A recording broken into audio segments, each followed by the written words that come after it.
17-yard strike. Goff to Lawler. Lawler's 6'3". His best route is this back shoulder fade. He tempos it beautifully, wins, hustles in there for the back shoulder throw. Goff perfectly thrown, but that whole play was made by Lawler with a perfect route. Lawler now with 7 touchdown catches in the last 4 games. He was working on a freshman, John Bonney.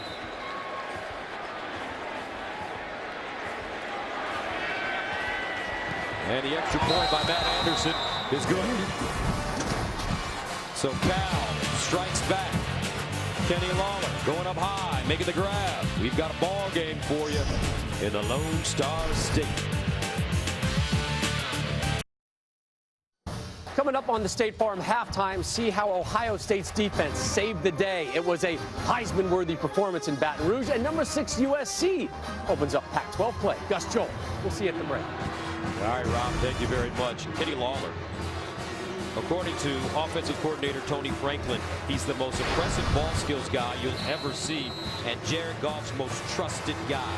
He just scored that 17-yard touchdown on 4th down and 3.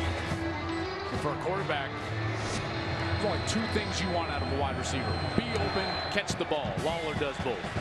Looks like Texas may have a chance to return one, and they'll bring it out of the end zone. Jonathan Gray, not a very good choice. And he's down at the 5-yard line. In the meantime, let's check in with Jenny Taft. Gus, thank you. Number 3, TCU taking on SMU. The battle for the iron skillet, and Heisman hopeful Trevon Boykin finds Kavontae Turpin 61 yards for the TCU touchdown. The Horned Frogs now lead 14-10 in the first quarter. Gus, Joel, back to you. All right, thank you very much, Jenny.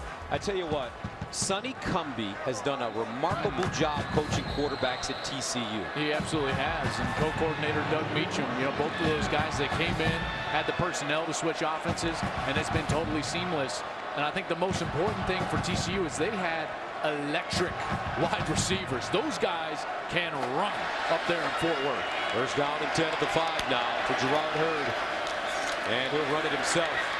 Now throws it. Wow, what a play. And it's caught by Caleb Blewett. Blewett goes all the way up to the 35. Joe, did he cross the line of scrimmage? Well, if any part of his body is at the 5-yard line, it can be just one toe, then it's a legal play.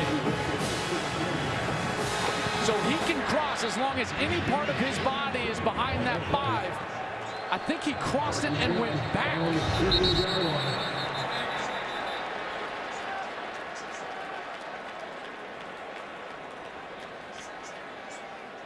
It's not just where the ball is. It's not like the plane of the end zone. It's any part of that body. So it has to be his foot, which clearly crossed that 5-yard line. The previous play is now under review.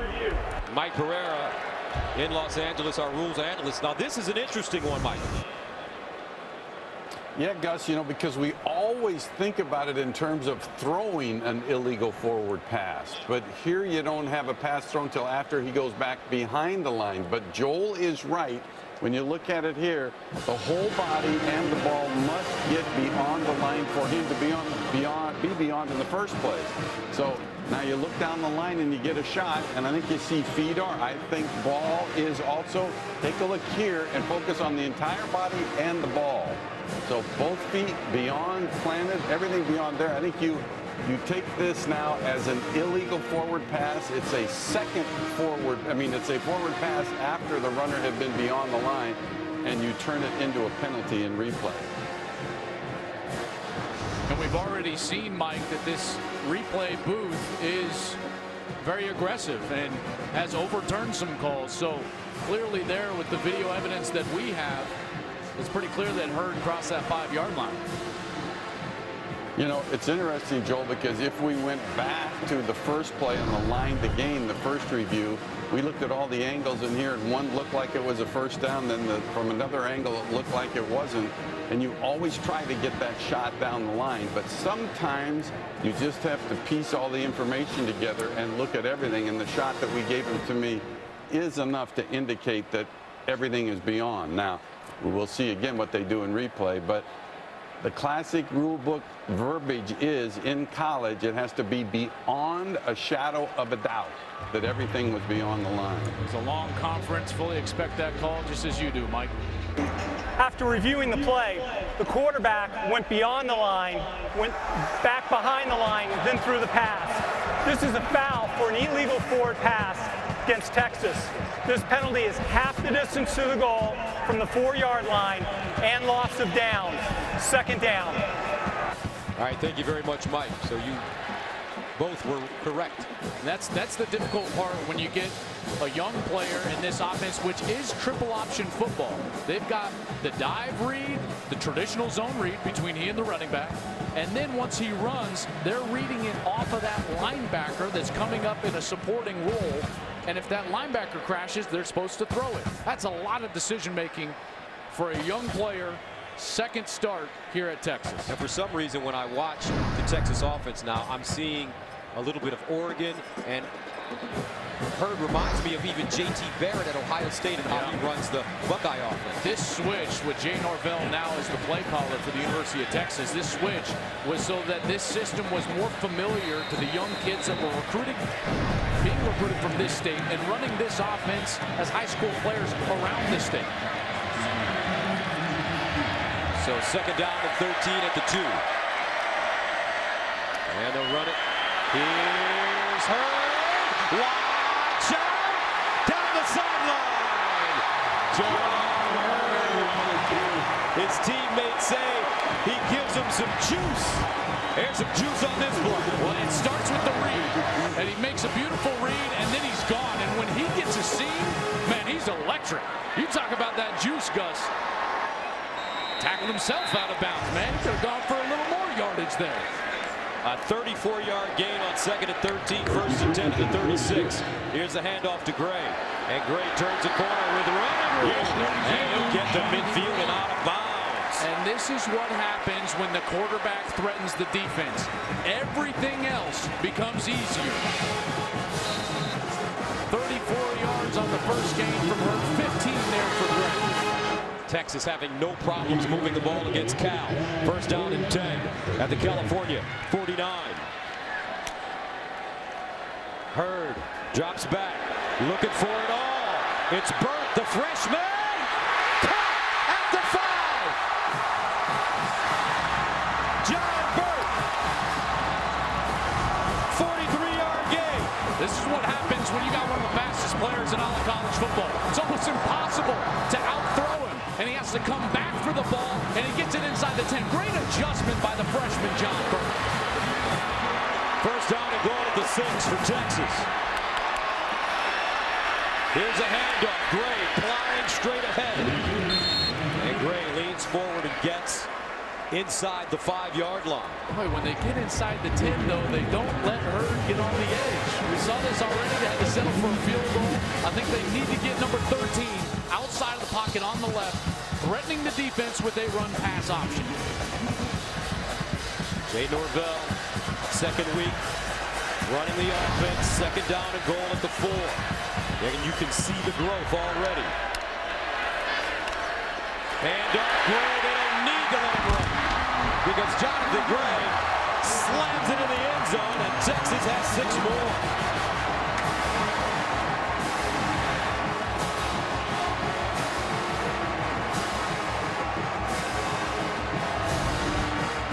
A 95-yard drive. Well, a couple of true freshmen in here, right here, and right here, but the whole line gets great movement, and Gray's going to come on the zone. Vahe, 77, the right guard, he gets up to the linebacker. That offensive line getting some of that juice, Gus Johnson. That's right. Extra point up by Rose and good. How about this? After that humiliating opening season loss to Notre Dame, 38-3, they bounce back against Rice, and right now they're slugging it out with Cal at home.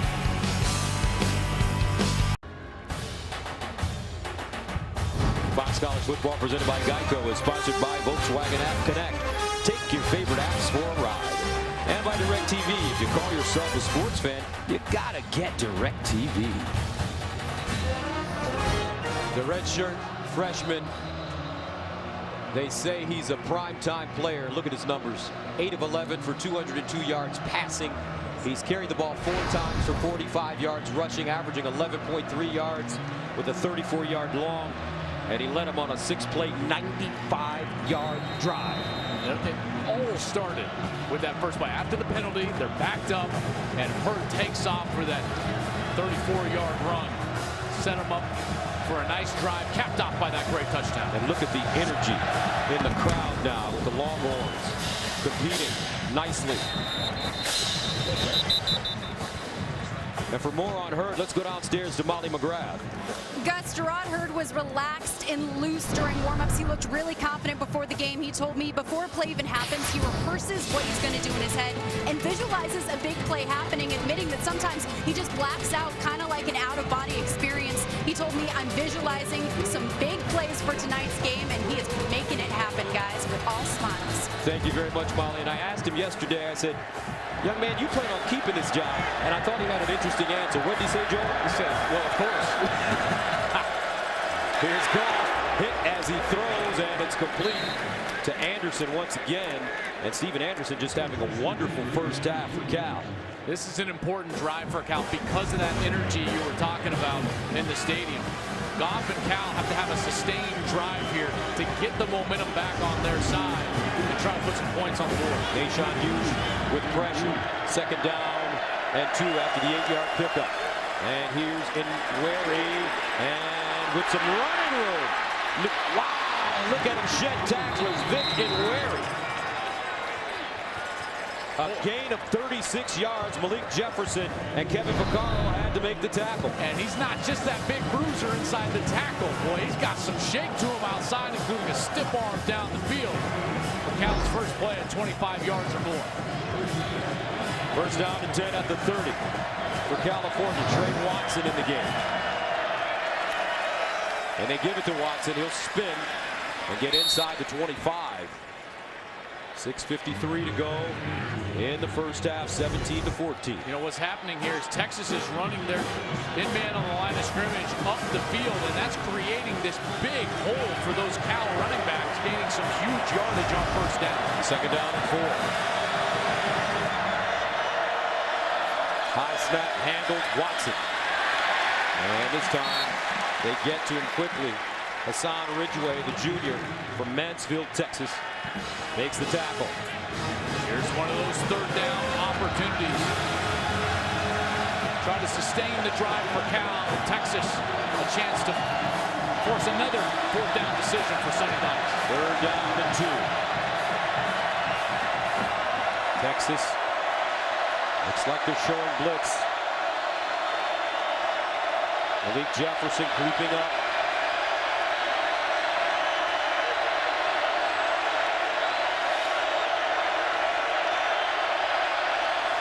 Play fake, get it out wide, and no, that's because Duke Thomas brings down Anderson.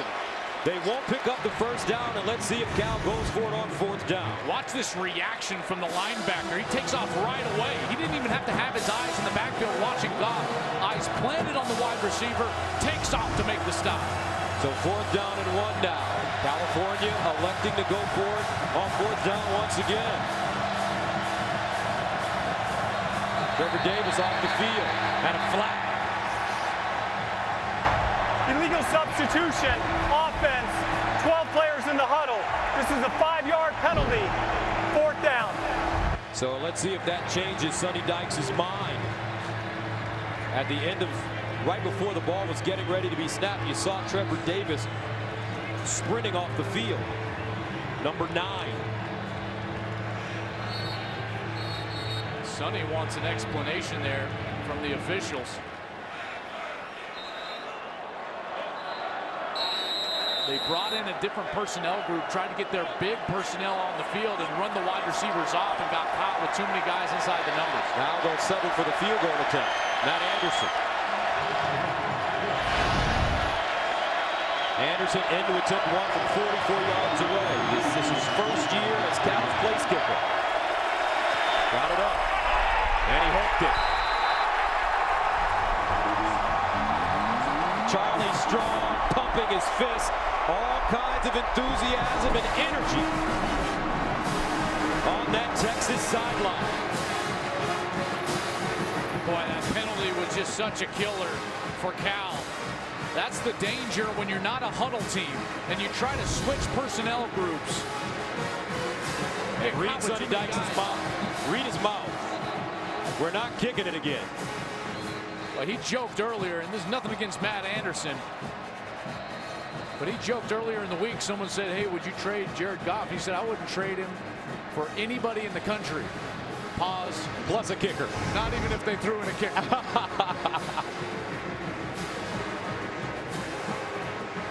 Under Dykes, the Bears have gone from 1-11 to 5-7. They're trying to start 3-0 for the first time since 2011. Hurry to throw it up the sideline again. Incomplete. Wow. Armani Foreman broke open late, and a flag on the play. He's going to get pass interference. Darius Allensworth, he contacted him down the field right there. He's going to shove him right up around his throat area. That's when the flag comes out. This is going to be an automatic first down. Pass interference, defense number 2. This is a 15-yard penalty, automatic first down.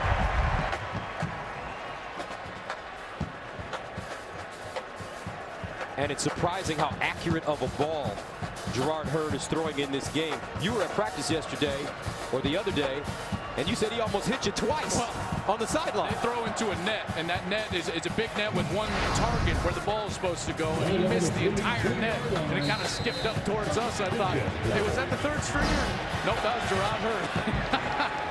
Hurd, 8 of 11, 202 yards. He hands it off. This time it's Chris Warren spinning. And Warren wrestles down as he's taken down by Kyle Cragen, the senior from Danville, California. But it's also an important point because it's the reason why this coaching staff as a whole, and it was a collective decision, decided to stick with Tyrone Swoops in their opener when they traveled up to South Bend and took on the Fighting Irish. Second down and 8 at the 44.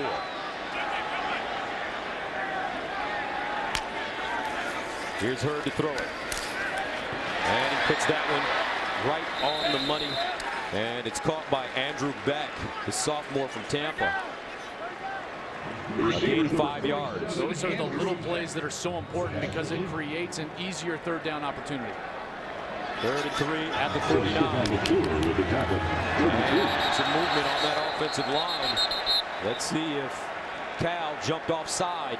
I think they did. Trevor Kelly. Offside, defense number 91, contact. This 5-yard penalty will result in a first down. No movement from Texas draw him up, but Hurd was clapping frantically like he wanted the ball right away. Kelly thought the ball was going to be snapped, jumped offside. So first down at the Cal 46 for Texas. Here's a handoff, and it's Chris Warren. Warren taken down by Cragen once again. Kyle Cragen, the son of Greg Cragen, who was an all-pro for the Denver Broncos back in the late 80s when they went on those 3 Super Bowl runs with John Elway as their quarterback. Great lineage there for Cragen.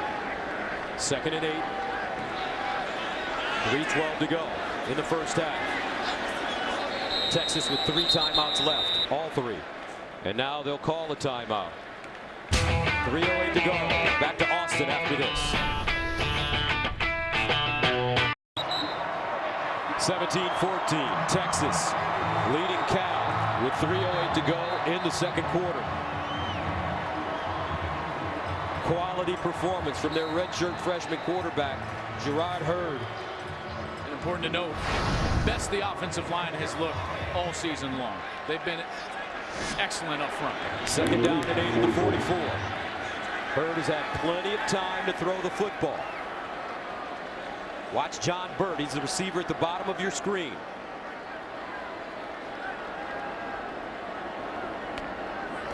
And they run the option. They pitch it.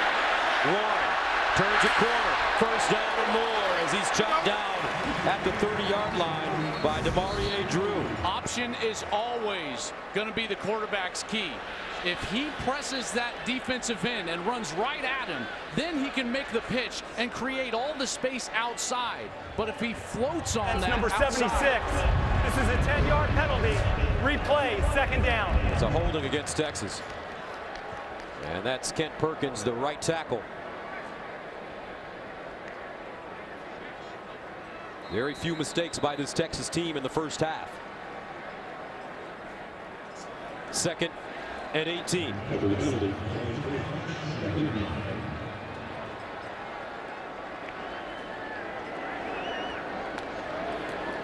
Here's Hurd underneath, and he finds the freshman Bird who spins and gets to the 39-yard line. And that looks like the setup, Joel. Yeah, it sure does, especially with his speed. True freshman from Tallahassee. He's going to be a great player someday in college football. 6'2", 184 pounds. Special talent. And Cal wants a timeout here. Timeout, Cal. This is their third and final charge timeout of the half. 17-14 Texas, 2:24 to play in the second quarter. On top of California, Gus Johnson, Joel Klatt, Molly McGrath, and Mike Pereira with you. Darrell K. Royal, Texas Memorial Stadium. 3rd down and 3 now. At the 39, Texas 3 for 5 on 3rd down conversions. Here's the option to the far side. They pitch in and lose it. And it goes out of bounds. A loss of 11 yards. I was just talking about if the quarterback has any indecision on the option or takes too flat of a route out to the outside, then the option can be covered up by one player. And that's exactly what happened on the last play. Hurd had nowhere to pitch it. Ill-advised pitch. At that point, you just go down and live to punt another down. So Michael Dixon, the freshman from Sydney, Australia, comes on to punt. This will be his first punt. He took up punting less than a year ago at a Pro Kick Australia. And this one into the end zone for a touchback. Now huddle up with college football experts in live web chats all season long. A new guest every week, the Edward Jones College Football Huddle on foxsports.com.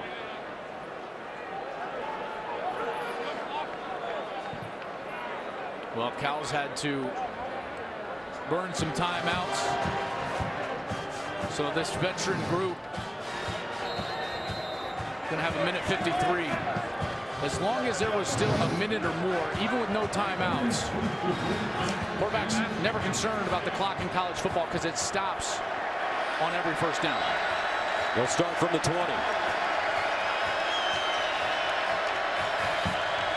Goff moves in the pocket, throws off his back foot.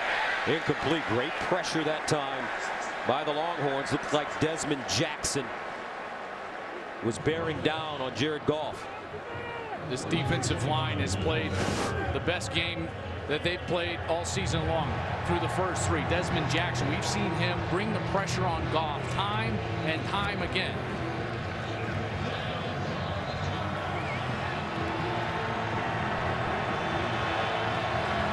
Second and 10 at the 20.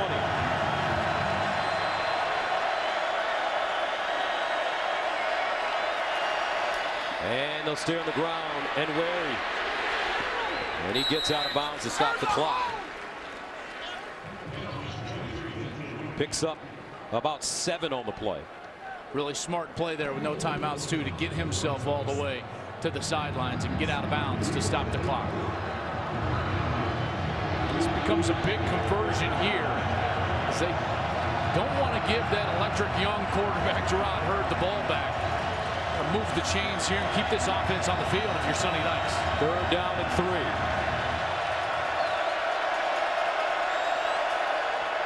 Here's Goff. And Goff sacked. Shiro Davis. They pick up the loose ball. Desmond Jackson advances it. And Texas is in business once again. 1:35 remaining in the first half. Longhorns with 2 timeouts. Here's Shiro Davis. Beats him with the the speed rush. Then Desmond Jackson was coming around. He's going to be the guy that picks up the football. There's Davis on the sack. Clear fumble.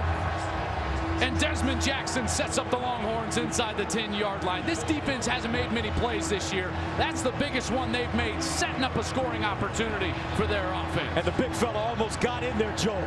He almost got there. Charlie Strong, he loves what he's seeing from his young team. He's been pleading with them to play with that type of passion up front, and he's finally starting to see it. First down and goal at the 6.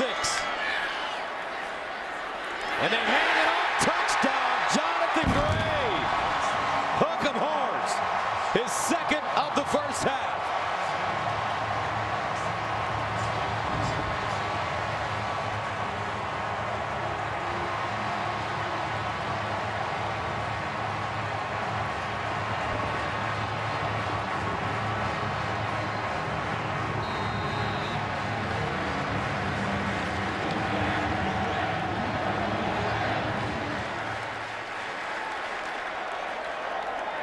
Nick Rose for the extra point, and it's good. Texas with 10 points off 2 Cal turnovers. Jonathan Gray, pay dirt again. Longhorns percolating. Joel, I haven't seen that much enthusiasm and energy on a Texas sideline in the last few years. I haven't seen it in this building in the last 3 or 4 years, really haven't. So Texas capitalizing off the California turnovers. 1:32 to go. Nick Rose sends it away. And down to the end zone. I want to go back to that touchdown. Watch Hurd. This is the Hurd effect. The linebacker's going to move out of the box when Jerrod Hurd takes off after he gives the football. This is what opens up the entire hole. Gray's got no one there because the linebacker runs with Hurd, and there's just nothing but green grass and burnt-orange end zone for Jonathan Gray. Jerrod Hurd, father, a probation officer. Both parents very active in the young man's life. 1st and 10 at the 25. And they hand it off to Muhammad. Muhammad still running. Picks up a first down and more with the seam. Burst of speed down the sideline. Still going and finally drive down to the 25. Kalfani Muhammad, the junior from Inglewood, California, with a sensational run. He's a track athlete who was part of the Cal 400-meter relay team that ran Cal's first sub-40-second race since 1987. Just saw it on that last run. My goodness. A 49-yard gain. 1st and 10 at the Texas 26. Goff will throw it in the end zone. Close. Oh, what a play. Kenny Lawler made the defender miss, but he stepped out of play. That's a big-time throw from Jared Goff right in the hole. It's called a hole shot behind a cover 2 corner, so a low corner, high safety, and you throw it right in between the two. And in 2 plays, they gain 49 and 22 yards. 1st and goal to Texas 4.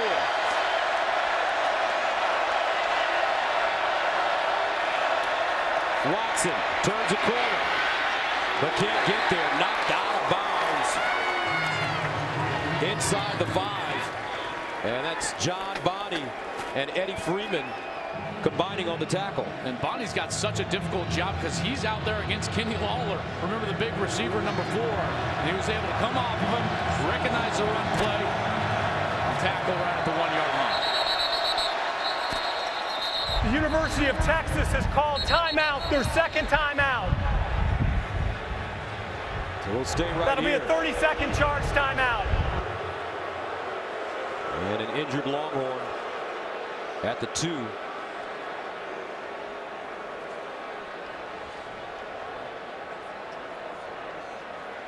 Watch this, Gus. Texas player, he's going to come and he's going to be walking towards his sidelines, looking at his sidelines. Here he goes, and then he's going to start to run. No. What? Go down. And now he's down. He was told to go down by his sideline. They were going to get caught with Cal right at the line of scrimmage and told him to go down. That's Edwin Freeman. And Goff knew it, and Goff was livid about it. And he's even got the slanted walk. Goff not happy with it.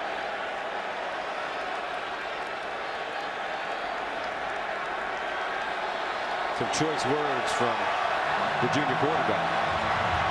Second down and goal at the 1.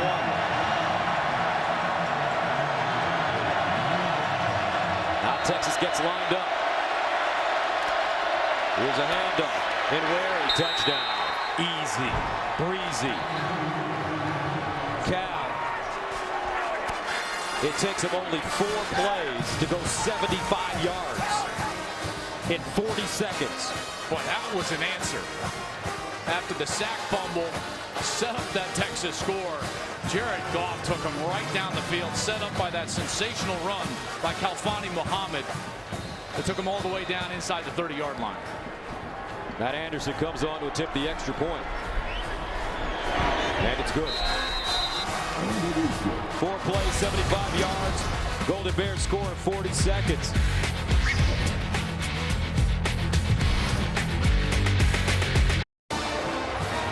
Fireworks in the first half in Austin. 45 points, 614 combined yards between these two teams.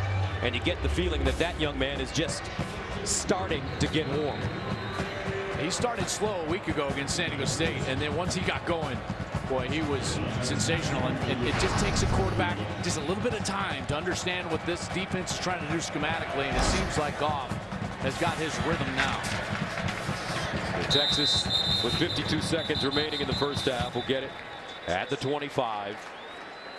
Gerard Hurd, he's shown some electricity as well. 10 of 13, 213 yards passing in the first half. He's rushed it 6 times for 33 yards. I'm normally not a conservative guy. You know that. Yes. As far as play calling goes. But this is one of those times with a 3-point lead. Cal doesn't have timeouts. The last thing you want to do is set them up with a turnover or a short field. Even with 52 seconds left, I think this might be time to run the football. And Cal receives in the second half. Or excuse me, Texas is going to get the ball anyway, so you're going to get this ball right back. Texas will receive in the second half.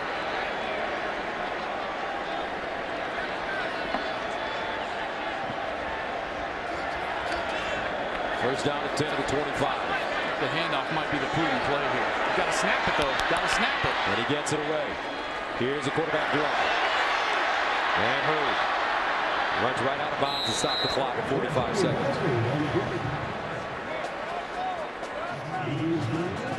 Smart play, just a quarterback draw. You trust him probably more than anybody else right now because he's so sure of himself. In particular, in handling that ball, you don't have to mess with an exchange or a handoff. Probably something similar right here. Second down and 1. And Hurd, this time he'll throw. Johnson with the catch. Johnson tries to get out of bounds, but does not. Kyle Cregan tracks him down from behind.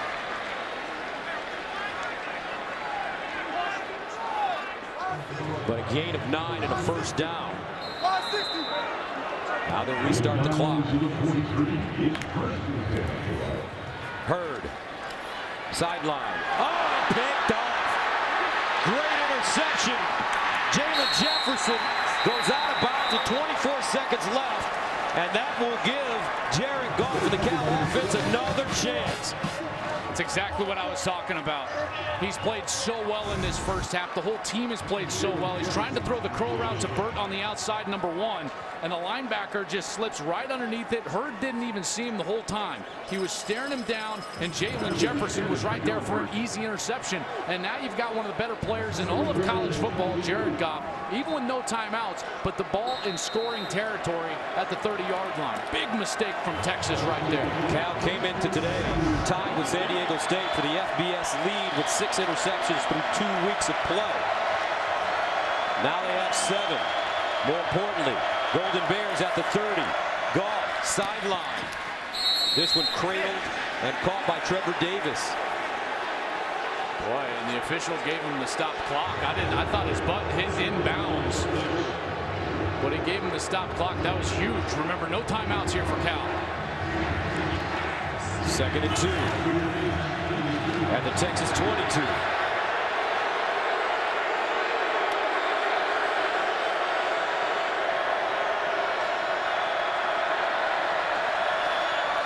Goff sprinting out now, throws on the move, caught, and this time it's Kenny Lawler. He gets out of bounds to stop the clock with 13 seconds to go. I mean, how smart is this drive, right? With a veteran quarterback, a veteran group of wide receivers, everything has been thrown outside the numbers. They've gotten Goff out of the pocket on the run so that he can burn the ball if necessary. First down and 10 to the 17.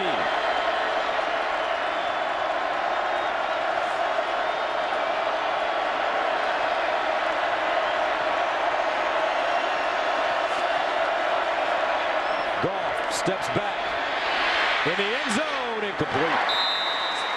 With 8 seconds to go. And how's this for red zone efficiency? Since 2014, Goff has 23 touchdowns and no interceptions in the red zone. He's added a couple of that, 25 now with the 2 touchdown passes tonight. And after Sonny Dykes earlier said he's not going to kick it anymore, trots his kicker back on the field, Matt Anderson. So with 8 seconds to go, Anderson gets another crack at it. He missed a 44-yarder. This one from 34 yards out. And it's good. Sent it to the back of the net with 4 seconds remaining. Texas shooting themselves in the foot. And California capitalizing. We are level at 24. Boy, how about that response? 10 points down. It's 24-14. All the electricity and momentum is on the Texas side. And Goff comes out, Muhammad with the long run. They punch it in for a touchdown. I thought Texas should have played conservative right there. They allowed Hurd to throw the ball. He throws the pick. Cal turns it into points.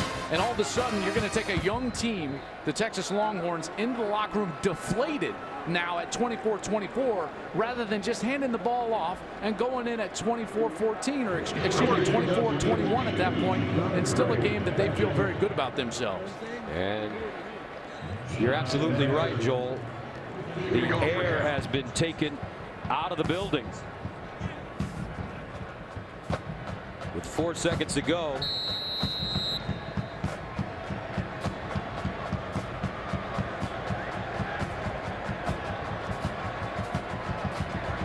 Matt Anderson will send it away to Jay Johnson. Jonathan Gray back deep. And he'll just kick it straight ahead. Texas from the 30. And down at the 36.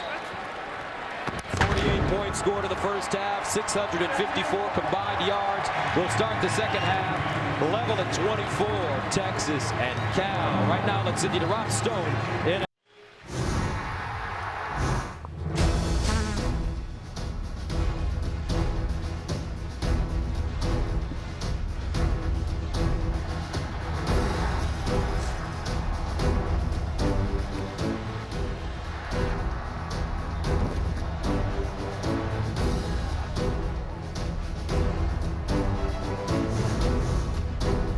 And welcome back to Austin, Texas, and what a first half. We head into the third quarter with our score, California 24, Texas 23.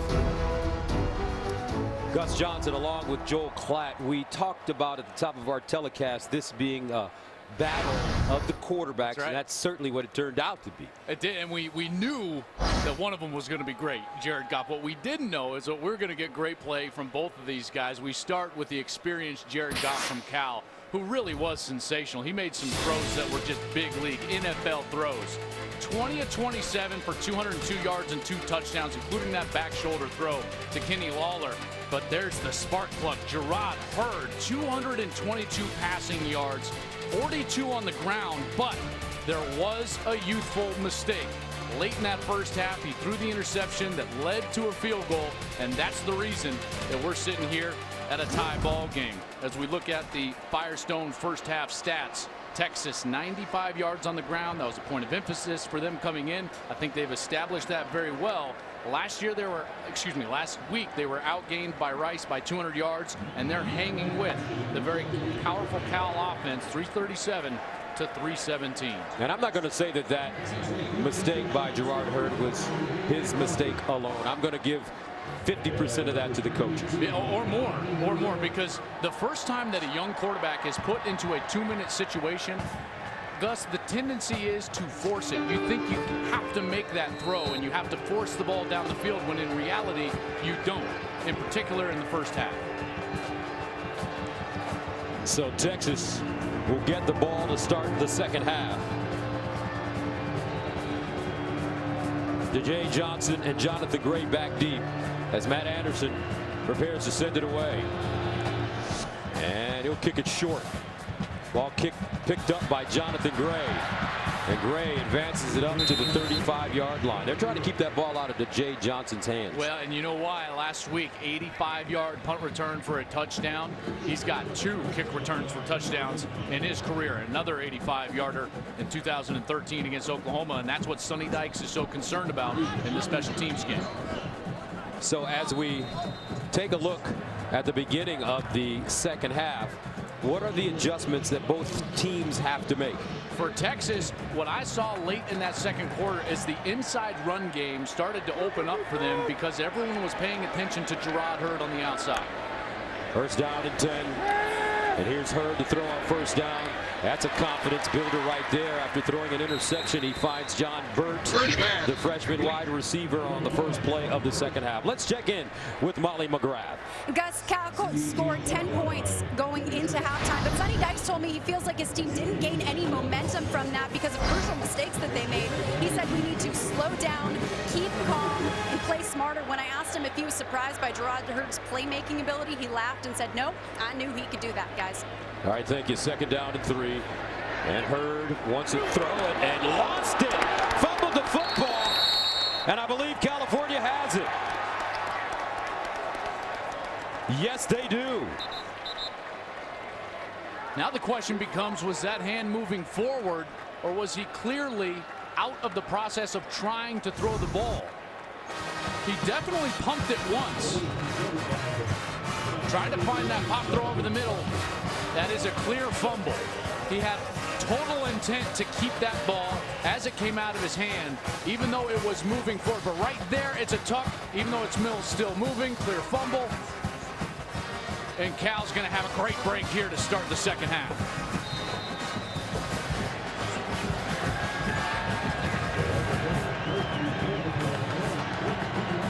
So Cal will start at the Texas 42.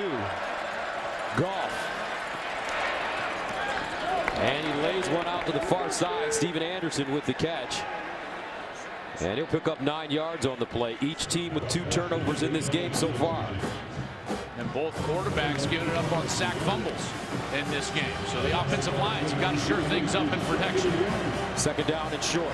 And Wary leans forward and he'll pick up the first down.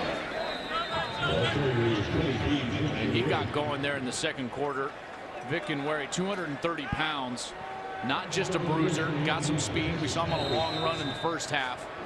And also they kind of go thunder and lightning. Khalfani Muhammad, who had that long run down the sideline, setting up one of the late scores for Cal, now back in the ballgame. First down and 10 at the 31.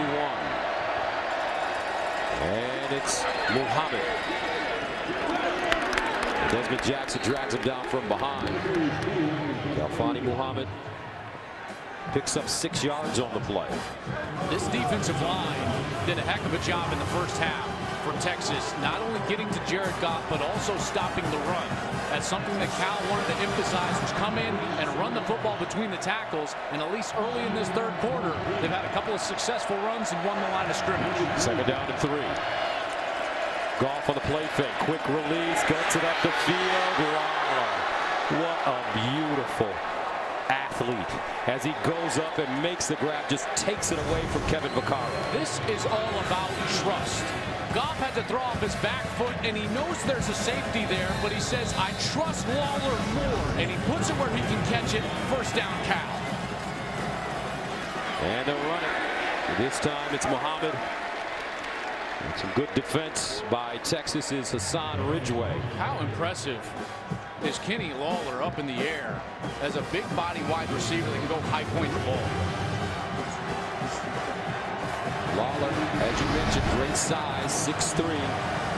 He's caught passes in all 26 games he's played in his career. And he's working against a redshirt freshman, number 24, 6-footer John Bonney at the top of your screen. 2nd and goal at the 5. And they hand it off. Trey Watson, and he's chopped down at the 3-yard line. So that brings up 3rd down and goal.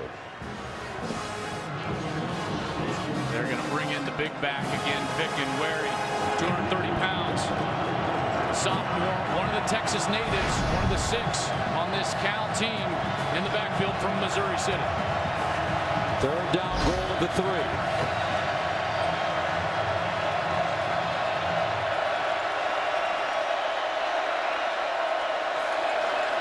They hand it off to Nwerri. And no signal yet. They didn't give it to him. They did not give it to him. 4th down.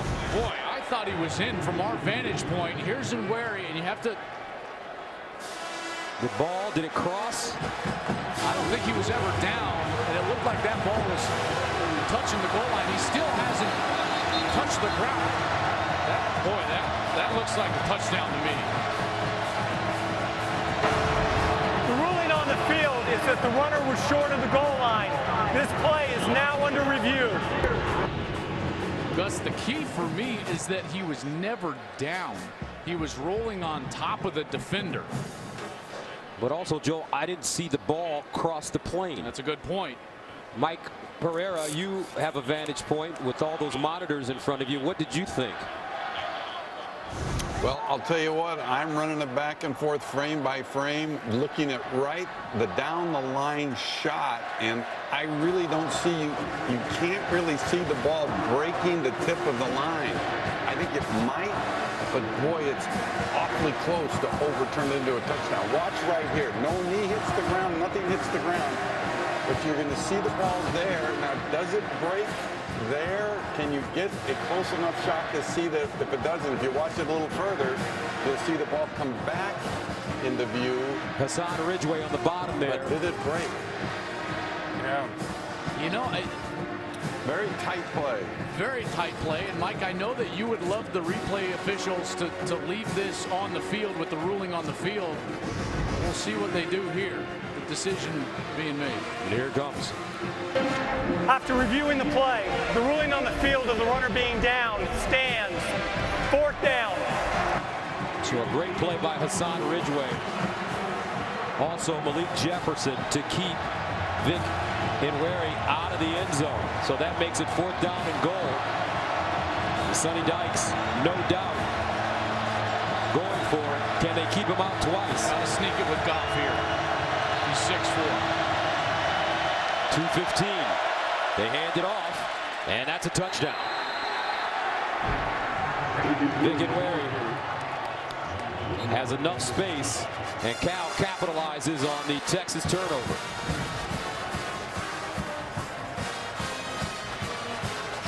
Second rushing touchdown for Vic Nwerri. He's coming back to his home state.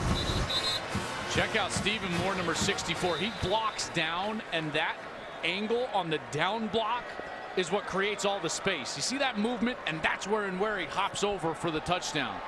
That's great technique inside the 1-yard line from the offensive lineman. So Cal takes a 30-24 lead.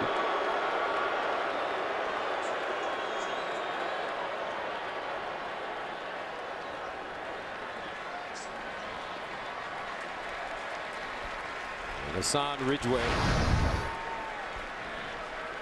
getting up slowly. He walks off the field.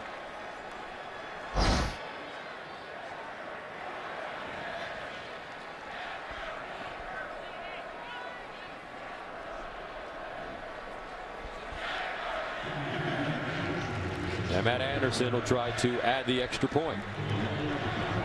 Here's Lawler playing with the crowd.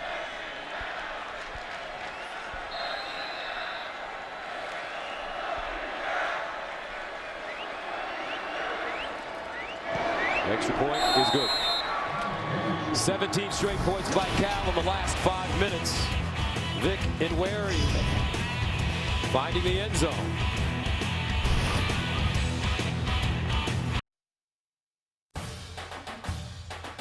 Fox College Football is presented by Geico. 15 minutes could save you 15% or more on car insurance.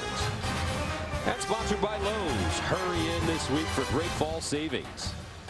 And by AT&T, mobilizing your world. 31-24 California. Texas has now given up at least 28 points in 5 straight games, tying the all-time school record a mark set just 3 seasons ago.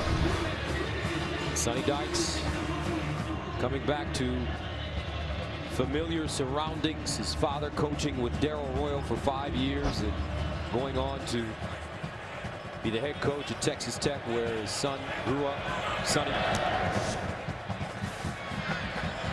This ball kicked into the back of the end zone for a touchback. Now let's go to Los Angeles and check in with Jenny Taft for a game break. Gus, thanks. Here's an update on number 3 TCU SMU and another reason why he's a Heisman hopeful. So you can see Trevon Boykin escape the sack, somehow takes it in 20 yards for the touchdown. He also has 2 passing touchdowns tonight. The Horned Frogs with the 28-17 lead at halftime. Gus? All right, it's amazing to see Trevon Boykin and what he's done. He was a running back at one time at TCU, a wide receiver, and now one of the most prolific quarterbacks in the nation. Remember, he was forced into action as a quarterback years ago when Casey Paul went through his problems there at TCU. So quite a ride there for Heisman candidate Trevon Boykin. First down and 10 at the 25. Here's Hurd. Pump fakes. And throws this one away. He had pressure from the backside coming. And Cal just reading that play nicely. Yeah, and sometimes the best decision that a quarterback can make is to burn the football, and that's exactly what Hurd did. Not trying to complete it. He was running a screen pass, so he knew he couldn't throw it down the field. He burned it at the receiver's feet. Very smart play from Hurd. Hurd again. This time he hands it off to Jonathan Gray. Gray can barely get back to the line of scrimmage, if that. And it's so interesting, Joel. Emotion and tempo. Swinging the way it swung in this game. Hurd throws that interception at the end of the first half, and this Texas offense is 100% flat right now. Yeah, and they're not moving with any tempo or pace. The offensive line has started to lose the battle against this defensive front from Cal. Longhorns need some juice here. Cal showing blitz from the corner. Here's Hurd. Wants to take off and run it. Gets outside. Hurd still on the move. First down. There's the juice. That's what they needed to get them going. Wake up, young men. He's done it before on some of these drives.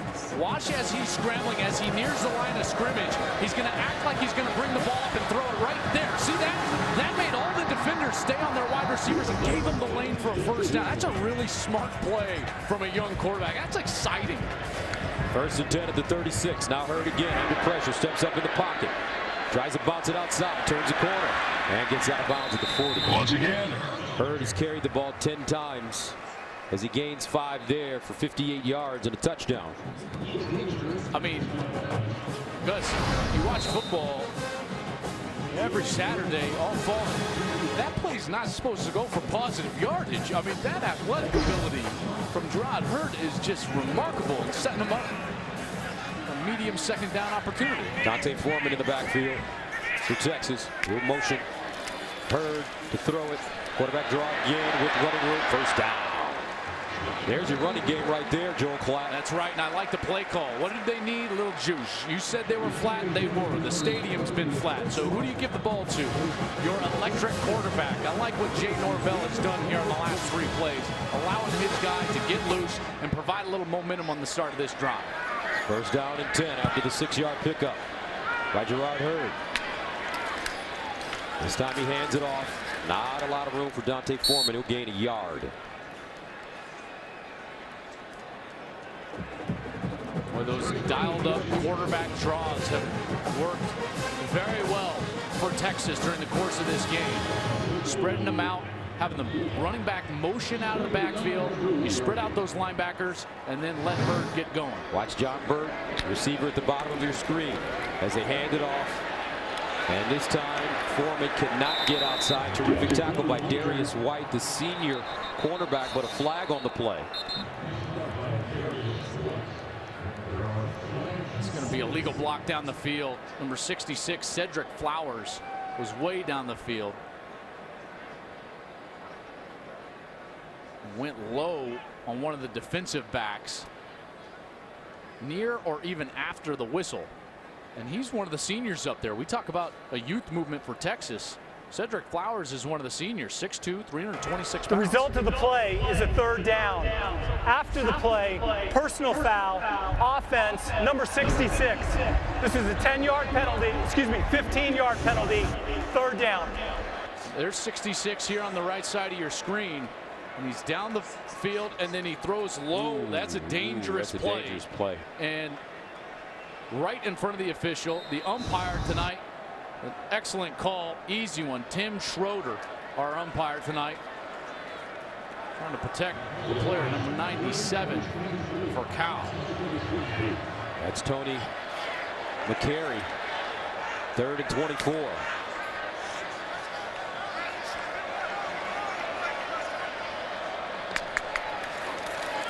Hurd in trouble and gets rid of it.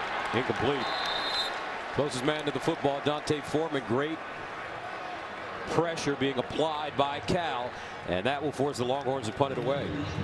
Boy, this offensive line has been their Achilles heel offensively here for the entire first part of this season. They were pretty good in the first half and providing time for Hurd, but these last couple of series, they have just been a total sieve up front in front of their redshirt freshman. Michael Dixon punts it away, and it's fair call at the 29.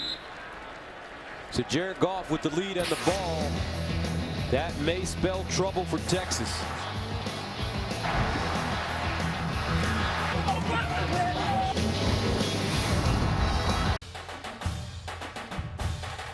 Fox College Football presented by Geico is sponsored by Black Mass from Warner Brothers Pictures. Now playing. 8:02 to go, third quarter. Cal with a 31-24 lead, and here's the story. Last 3 possessions for Cal: touchdown, field goal, touchdown. Last 3 possessions for Texas: interception, fumble, punt. As you take a look at the leading receivers tonight. First down at the 29 for the Golden Bears, and Muhammad running, and he crosses the 30 up to the 32. And they keep you off balance with this Sonny Dykes offense. They really do, and they've got lots of weapons. We've seen Muhammad break off a long run. Kenny Lawler, he's been sensational. 5 catches, 76 yards, 15 per catch. And then they've got a quarterback that can distribute the ball to all of them. 2nd and 7 at the 32, and when in doubt, they throw it to Steven Anderson, the flex tight end. Here's Goff. Scampers out of the pocket, wants to run it. Look at the moves. Goff slides down at midfield. Nicely done by the junior quarterback. He's got much more speed than you would think. Goff is the type of guy that when he needs to can pick up that first down with his feet. Khalifani Muhammad threw a nice block there that allowed him to get that first down. The running back out of the backfield. He gained 16 yards on the play. First down and 10 at the 48.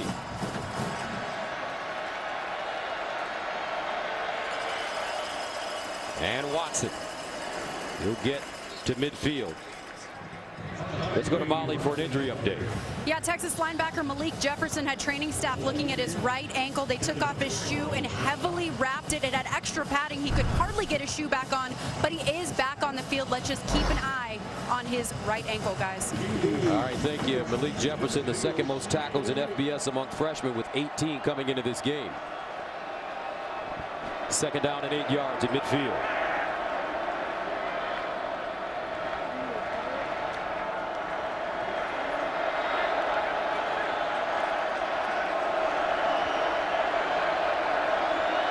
Goff barely gets the play off. The handoff to Watson. He follows his block, picks up some yardage, and finally stopped from behind. Peter Jenkins with the tackle after the 5-yard gain. You know, sometimes defense isn't all about just where do you line up and what scheme do you run. It's about effort. And Jenkins on that last play ran him down and forced this 3rd down opportunity. 3rd down and 3 at the 45. California 3 for 9 on 3rd down conversions.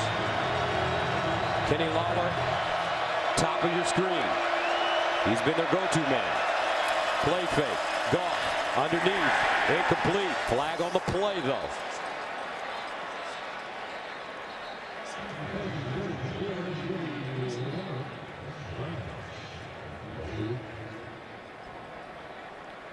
I think they're going to get an illegal hands to the face on Malik Jefferson, number 46, who knocked the helmet off.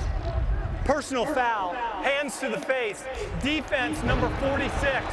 This is a 15-yard penalty, an automatic 1st down. Number 55 of the offense gets to stay in the game. His helmet came off because of the foul. That's the center, Dominic Granado. So here's Jefferson. He's going to come on the pressure. Here's Granado, the center. And as he's coming, Jefferson just kind of throws his hand up and it knocks the helmet off. It wasn't malicious by any standpoint, but the helmet came off and it drew the eyes of the umpire, and the umpire threw the foul. So 1st down and 10 at the 30 for Cal. Goff, near side, caught. Maurice Harris, and he gets out of bounds at the 15. You know, the mark of a really good offense, I would even say great offenses, are when you give them second chances and when you give them breaks. They kill you. They take advantage, and that's what we've seen all night from Cal. They get the turnover turned into points. 17 unanswered now in the last 3 drives, 10 of them off turnovers. 1st and 10 at the 17. And the handoff to Watson. Watson still running. Finally dragged down by Jefferson inside the 10. And I'll tell you what, this California offense, Joel, they are surgical. I think it starts in their offensive front. That offensive line is so good and so experienced. Watch their right tackle, Stephen Moore. He's going to come all the way down and cut off the defensive tackle and create the hole. That's an exceptional block from an offensive tackle. 2nd down and 1 at the 8. And Watson again, dragged down inside the 2. And Sonny Dykes said, when I got here 3 seasons ago, it was alarming what we had to work with. Now we're tough, we're strong, and we're big. To his point, Cal's offensive line now has 92 starts under the belt of their offensive line, led by 39 from Jordan Rigsby. Rigsby, 73, the right guard. 1st and goal of the 3. Play fake. Goff in the end zone, touchdown. Kenny Lawler. Wow. These young men are good.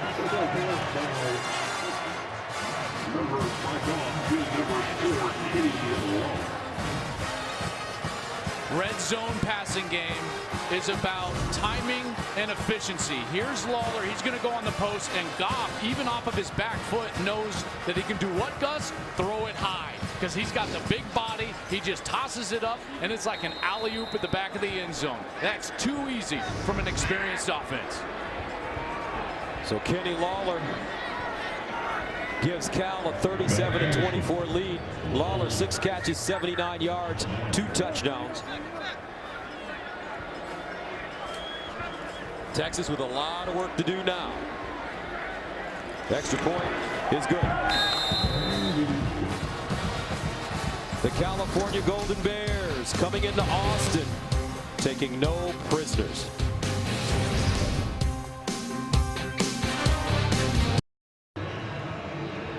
Kenny Lawler putting up spectacular numbers over his last 4 games. And Joel, this Cal team picked to finish 3rd by the media in the Pac-12 North behind Oregon and Stanford. I don't know if that's where they're going to end up. Yeah, they're more talented than that. And those 2 teams that have been on the top of that division now for quite some time, and the only schools to win the Pac-12 here in the last, about 7 years, Oregon and Stanford, they got competition because this offense is for real. And Jared Goff makes the quarterback position look way too easy. That's the mark of a great player. Matt Anderson will kick it away. Johnson and Gray back deep. This one short once again and down at the 33. So young Gerard Hurd, great first half.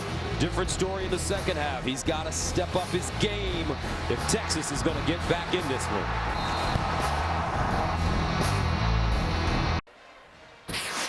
These teams have met 5 times prior to this evening, and Texas has won all 5 games. In 1970, the Longhorns routed the Golden Bears on their way to a national championship.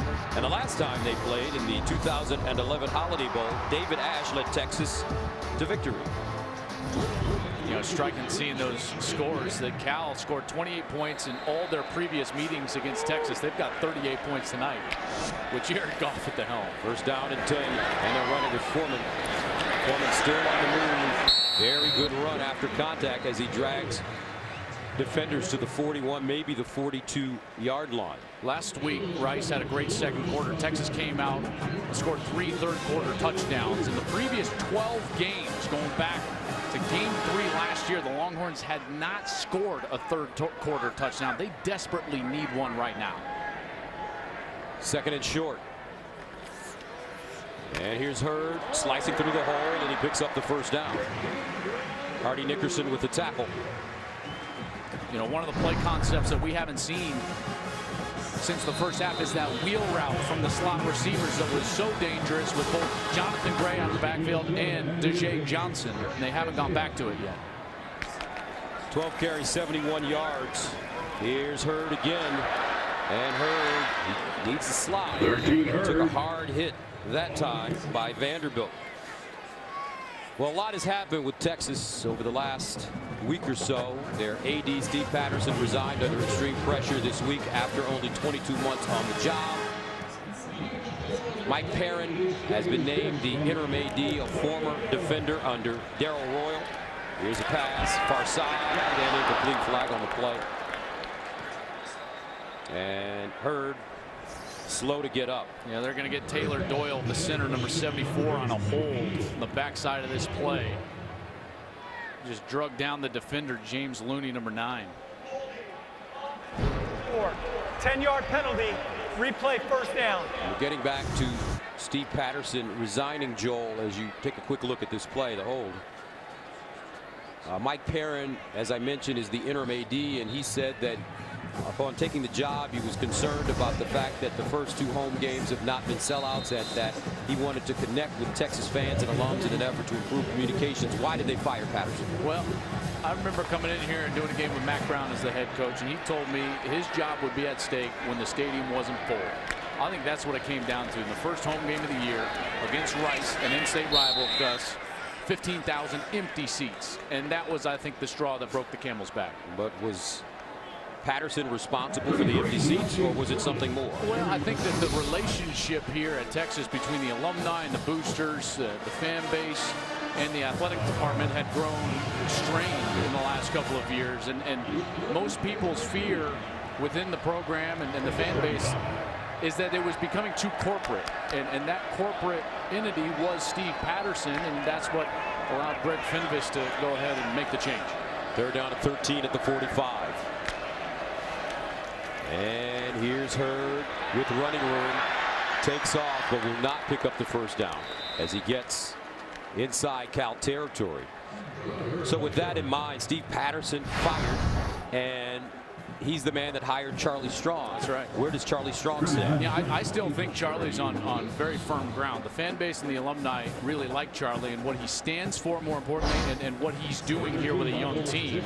But the bottom line is, no matter where you're at, no matter what people say, as a head coach, you never want to work for a guy that didn't hire you. And Charlie's about to be in that situation, not only with his interim athletic director, Mike Perrin, but whoever Texas decides to hire moving forward. Some of the names floating around: Oliver Luck.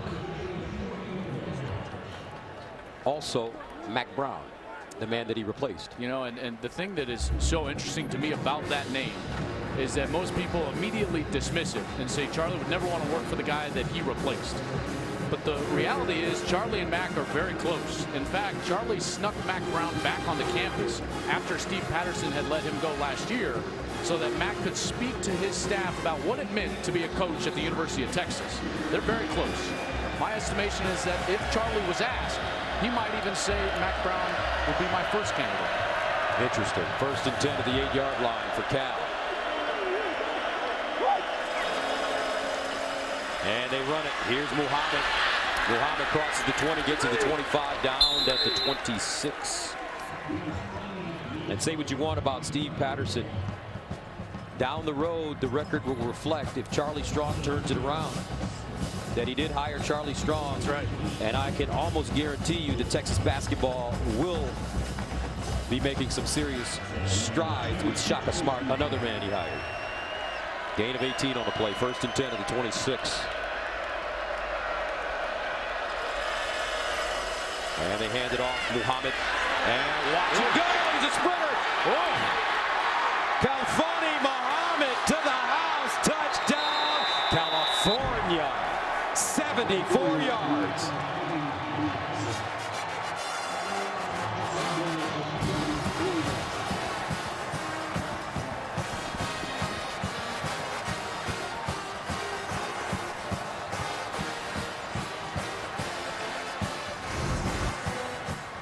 This is big 99 Malik Monroe, and he's going to come across and he pins that hole. He blocks 2 Longhorns, and now the hole is wide open for Muhammad, who takes it the rest of the way.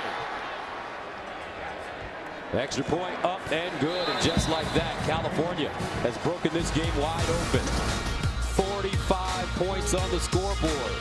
Cal 4 touchdowns and a field goal in the last 5 drives. 31 straight points.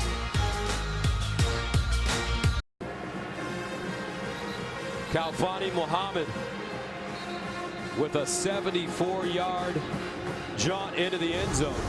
And as soon as he got to the end zone and back to the sideline, guess who congratulated him? Daniel Lasco. Lasco, the starter, out with a hip injury.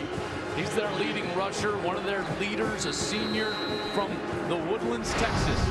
You know how badly Daniel Lasco wanted to play in this game ever since he first set foot on campus in Berkeley. He knew that this game was on the schedule.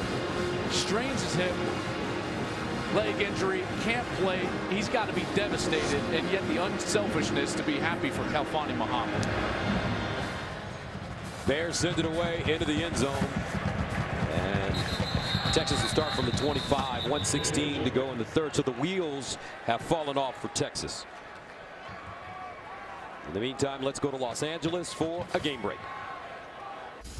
Gus, thank you. It's a final in Fayetteville. Here's Justin Stockton up the middle for the 22-yard score. Texas Tech gets the W, adds to Arkansas's misery. Final 35-24. The Red Raiders 3-0. Gus Joel, back to you. All right, thank you very much. Some tough losses for Brett Bielema at Arkansas. First Toledo, and now to the Red Raiders. Well, I guess the SEC is not going to win Super Bowl 50. You know, they've had some tough losses the last couple of weeks, and the Big 12 has got to be thrilled, not only with last week, Oklahoma going into hostile territory and winning in front of 100,000 in Knoxville, but now Texas Tech, an up-and-coming team under Cliff Kingsbury, getting a win on the road in SEC country. First down and 10 for the Longhorns. Now it's Hurd to throw it with time. And leashes a nice strike, and this ball is caught by Foreman. Beautiful throw by Gerard Hurd. And what did he have in the pocket? He had time. Finally, the offensive line gave him some time so that he could expose the holes down the field. And when he's got that time, he's shown the ability to find the open man and throw with some accuracy. This is all on that front 5. If they can play well, this kid's going to be special. 38-yard completion. First down to the 37. Hurd again to throw. In trouble. Oh, my goodness! What a horrible face mask by James Looney. Wow.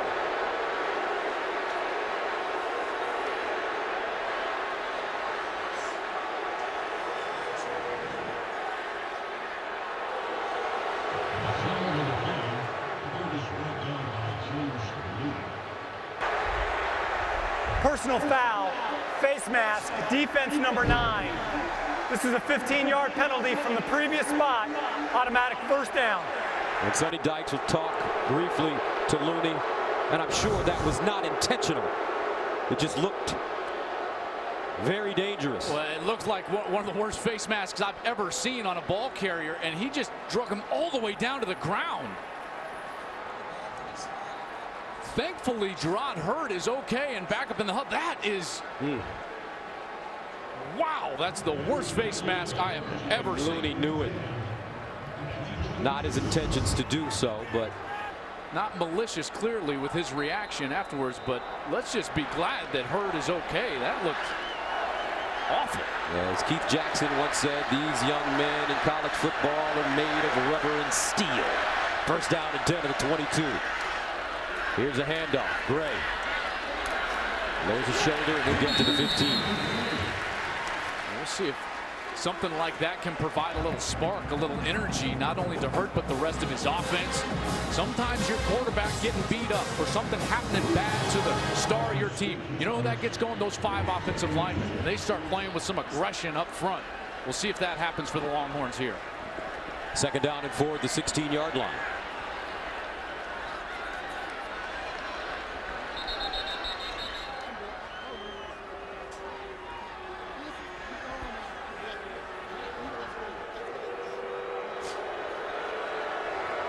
Fans not happy with the official stopping the Longhorns' momentum.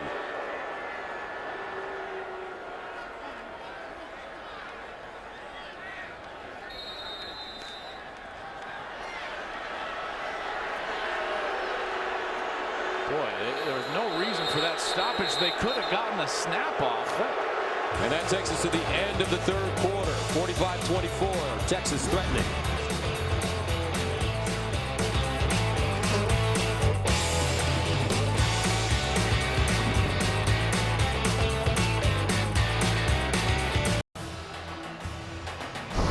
Welcome back to Fox College Football, presented by Geico. Very entertaining game here in Austin as you take a look at the scoring by quarters. The third quarter, a big one for Cal. For Texas, it's turning out to be their Achilles heel this season. Second down and 4 at the 16 for Gerard Hurd and the Longhorns offense. And they hand it off to Warren. Warren pushing the pile forward and picks up the first down as he falls inside the 10. And this game is not over by any means, Joe, but a lot to build on for Texas, especially on offense. Absolutely. Best series in the second half. They've got to punch it in for a touchdown. First and goal at the 9. Hurd pulls it down. Throws. Incomplete. Burt, the intended receiver, a flag on the play.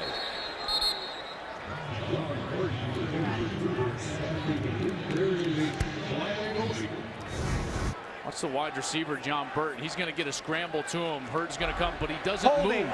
Offense number 74. Just sits 10-yard there. penalty. Go with the ball. Replay first down. That's a young wide receiver not helping out his quarterback. Gerard Hurd was looking for John Burton. Forced him to hold the ball, which made the offensive line block a beat longer, which then induces the hold. Those are the mistakes that young teams make that Texas is going to have to fight through right now with such a young, talented roster. Taylor Doyle called for the holding penalty. The center, 9 penalties against the Longhorns. First down and goal now from the 19. And they're handed off. Chris Warren.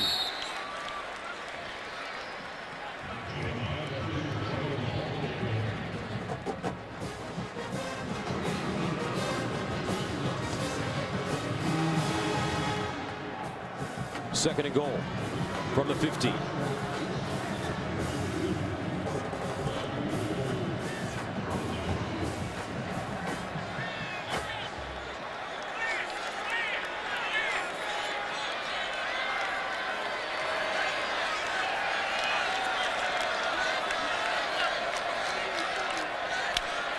Hurd wants a throw.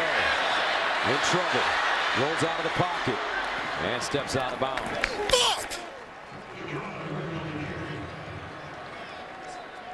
He was going to get a blitz on the right side. Watch this. They're going to come from the right side. He's going to get both blitzers, but doesn't see them. Now, he's elusive enough to get out of it, but at that point, it's a broken play. All of his routes were to the left, and he had no one to throw to and has to run out of bounds. Third down goal at the 13-yard line.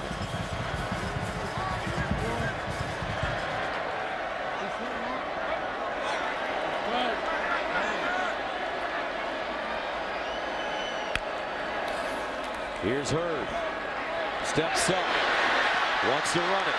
Gets outside. Still on the move. Turns the corner. Touchdown, Texas. Wow. Second rushing touchdown of the night for young Gerard Hurd.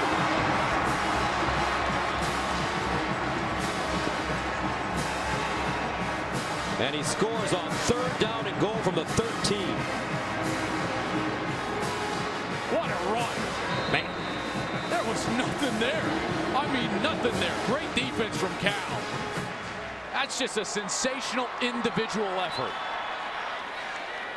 Nick Rhodes with the extra point, and it's good. Gerard Hurd has thrown for 267 yards and rushed for 96. Texas refusing to quit. Let's see if the defense can step up now.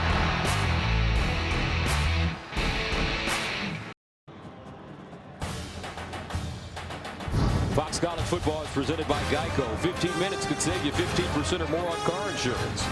And sponsored by DraftKings. Free 1-week fantasy football at DraftKings.com. And by Dr. Pepper in college football. It's a one-of-a-kind tradition. Longhorns keep fighting behind the legs and arm of this young man, Gerard Hurd. How about that touchdown? It was all Hurd, but I also want you to take a look at number 33, Deontay Foreman. He's at the top of your screen, the wide receiver, and he gets a sensational block. But it wasn't just about the block. It was the smart play. He could block him in the back right there, or he can wait and get in front of him, and he waits to make the block until the Cal defender turns, and he doesn't get a block in the back penalty, leads to a touchdown. That is an intelligent play from a sophomore from Texas City, Deontay Freeman. And that was on Hardy Nickerson. As the Longhorns will fly it out of the end zone. But Jared Goff coming back on the field, and let's take a look at his numbers. 24-31, 249 yards, 3 touchdowns, no interception. And now the difficult part for Texas, getting their offense going is one thing, but stopping Jared Goff is another. 4th straight game with 3 touchdown passes. Guy's 24-31, and he is surgical back there when he's throwing the football. But if Texas gets a stop, this could start to get uncomfortable for the Golden Bears. 1st down and 10 to the 25. Then a timeout called by UT. 13:24 to play, 4th quarter. A lot of football remaining here, folks.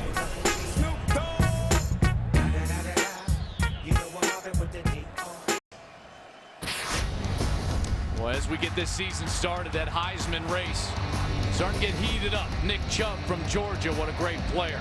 Trevon Boykin going to be there all year, folks, and Ezekiel Elliott. When Ohio State figures out their quarterback situation, he's going to be right there. Here's this week's Nissan Heisman watch. I got Elliott in there, Boykin, Chubb. Josh Rosen's been sensational. Braxton Miller's been the best player on the field for the defending national champion. And I got a feeling next week, number 16 from Cal might make an appearance. I just got a call up into the booth. Jared Goff just called and said, what about me? Here's the handoff.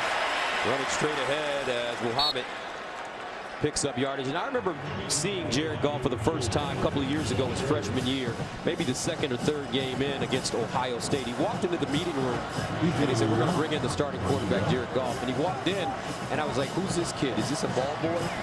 He weighed about 185 pounds, soaking wet, big tall string bean. He went out and put up 371 yards and 3 touchdowns against the Buckeyes that night. But right now he's in trouble. And he's wrestled to the ground, gets it away. Nicely done by Nashawn Hughes. But he's gained some weight, about 30, 35 pounds. Gets up a little gimpy. That's why they need him for NFL purposes to get heavier. And that does not look good. Limping around, he was taken down awkwardly in the backfield. 3rd down and 3. Goff trying to walk it off.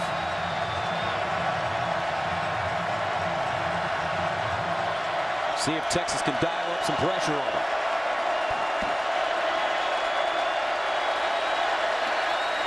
That's a delayed game. That's a direct result of him being gimpy.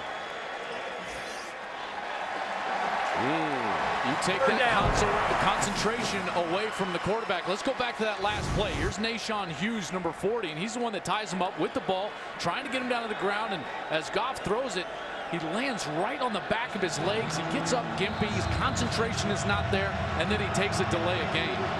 Boy, let's hope he's okay, because that doesn't look good there. You can tell he was wincing his pain as he went down to the ground.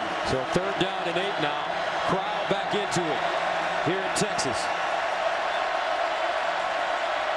Goff looking to the sideline, throws it on the money. 1st down. Wow. Trevor Davis.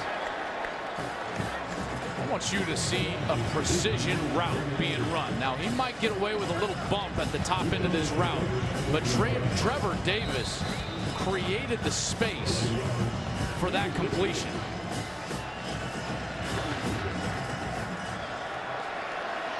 First down and 10 at the 38.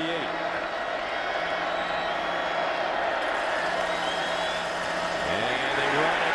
Nowhere to go for Muhammad. Terrific tackle by Shiro Davis. Goff still moving gingerly back there. Clearly not right.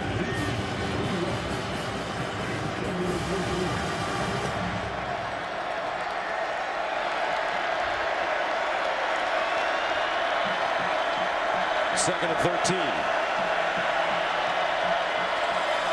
Goff over the middle.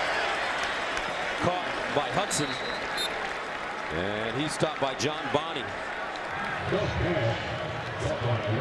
That brings up 3rd down and 6.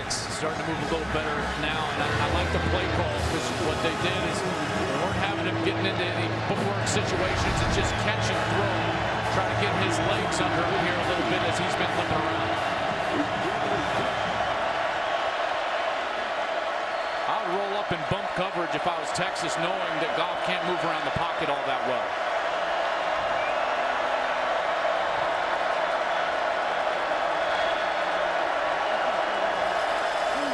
Goff handing it off to his running back in Wary.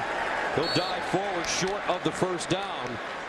On 3rd and 6, he picks up about 4.5 as Peter Jenkins prohibits him from getting the 1st down. So 4th down and 2 at the 45, and wow, Sonny Dykes going for it. Wow, I don't understand this. We talk about potentially creating the momentum for the opponent if they're not able to get it. Remember, he pooched a punt in the 1st half. Jared Goff, but he's got a tender leg, it seems like. He's been limping around. And he'll pooch it again. Not a bad punt as it goes out of bounds inside the 25. 10:25 to go, 4th quarter. Here comes Texas with the ball. A lot of time to play. I'm different, yeah, I'm different. All right, the 2nd half has been an interesting one. Well, it started so poorly for Texas with that sack fumble. Cal takes advantage. They start pouring it on. A long run from Muhammad, but then the spark plug. Gerard Hurd. He runs it in and makes it a 14-point game, and then the defense stepped up and created an opportunity that we've got now. This is such an important series, obviously.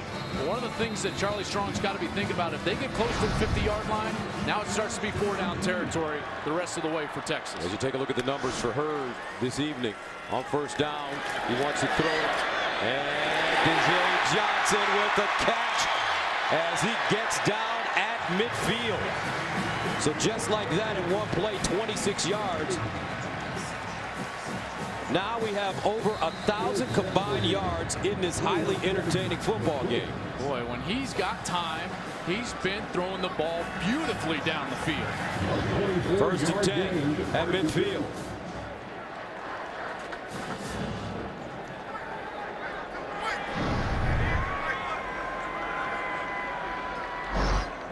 Johnson in motion. Here's Hurd. No, it's Johnson who took the snap on the sweep around the right side. Wow. I mean, you talk about dangerous. The timing of this. Watch the snap. That's Taylor Doyle, number 74. Hurd calls for it. Dezay Johnson just takes it right out of thin air and runs out of bounds. That's sensational. They'll gain 7 yards on the play. 2nd and 3 at the 43. Now it's Hurd running, stays on his feet, makes a movement, finally goes down at the 31. Luke Rapenzer with the saving tackle. If not, Hurd could have been gone. Rapenzer, backup quarterback a year ago, moved over to safety. He made that touchdown saving tackle. 1st down and 10 at the 31. Hurd. Underneath, incomplete. That one in the hands of Johnson. The only mistake he's made, dropping that football. I've been really impressed with Hurd when he's got time. You know, given enough time, he's been able to throw in rhythm, in balance, and able to drive the football down the field. That one was dead accurate to Deja Johnson. Just put it on the ground.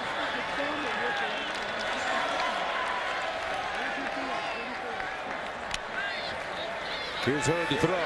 Sets up a screen. Johnson lost it. Oh, Texas. Incomplete. Incomplete pass. He had all the room in the world.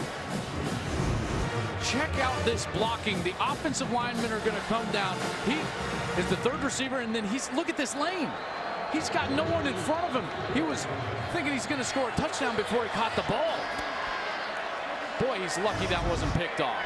2 drops in a row from Johnson. 3rd down and 10 at the 31. Here's Hurd. Pocket collapsing. And he's sacked. Flag on the play. And this may be a hold against Texas. Michael Barton, first man to Gerard Hurd in the backfield.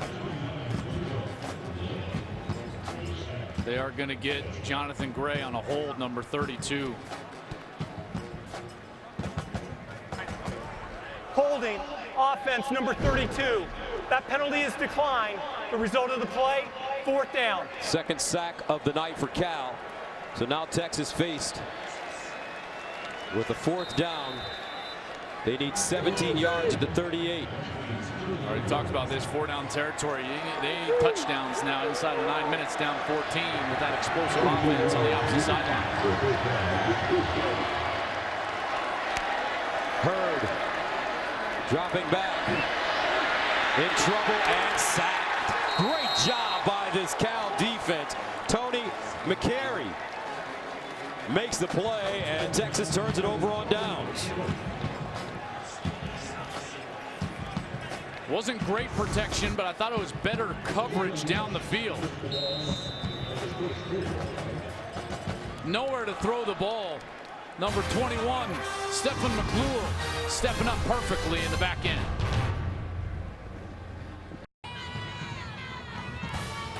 Fox College Football presented by Geico is sponsored by Nissan. Go to NissanHeismanHouse.com to cast your official vote for the next Heisman. 45-31 Cal on top of Texas with under 9 minutes to play in the 4th quarter. Texas going for it on 4th down, and that Cal defense stout. And that's what this team talks about more than anything in California, is how their defense is improved, and they're trying to catch them up with this prolific offense. You know, last year this team scored over 38 points per game, obviously prolific on offense, but their defense also gave up over 38 points per game. One of only 6 in the history of the FBS, Gus, to score 38 and give up 38. Now this defense comes in so improved, you know they're going to score. This offense is potent. I think this puts the whole Pac-12 conference on alert that this Cal Bears team is not the same team that they've seen from the last couple of seasons. They're not your average Bears. 2nd down and 8 at the 46.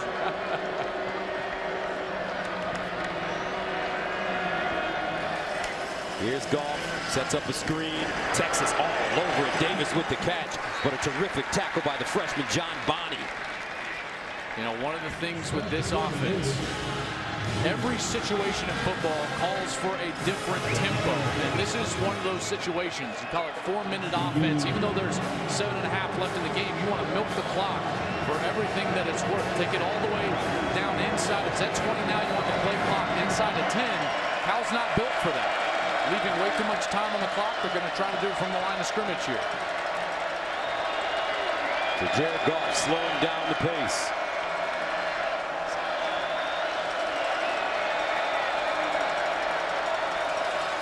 On 3rd and 7, Goff in trouble. Fires incomplete. Texas brought everybody on that play, and that will force the Bears to punt it away as Goff limps off the field. I love the play call from Vance Bedford, the defensive coordinator, and Charlie Strong.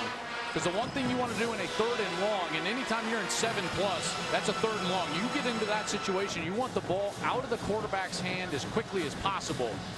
They were able to do that with the blitz. Now that dangerous man back to receive the punt after Vance Bedford dialed up that pressure. And this is the first punt for Cal as Cole Lininger comes on. The first punt by the Cal punter, I should say. Goff has served as the quarterback and the punter. Cal. So Cal calls a timeout. This will be a 30-second timeout. 7:07 to play in the 4th quarter. DeJay Johnson. Boy, he'd love to get his hands on the football.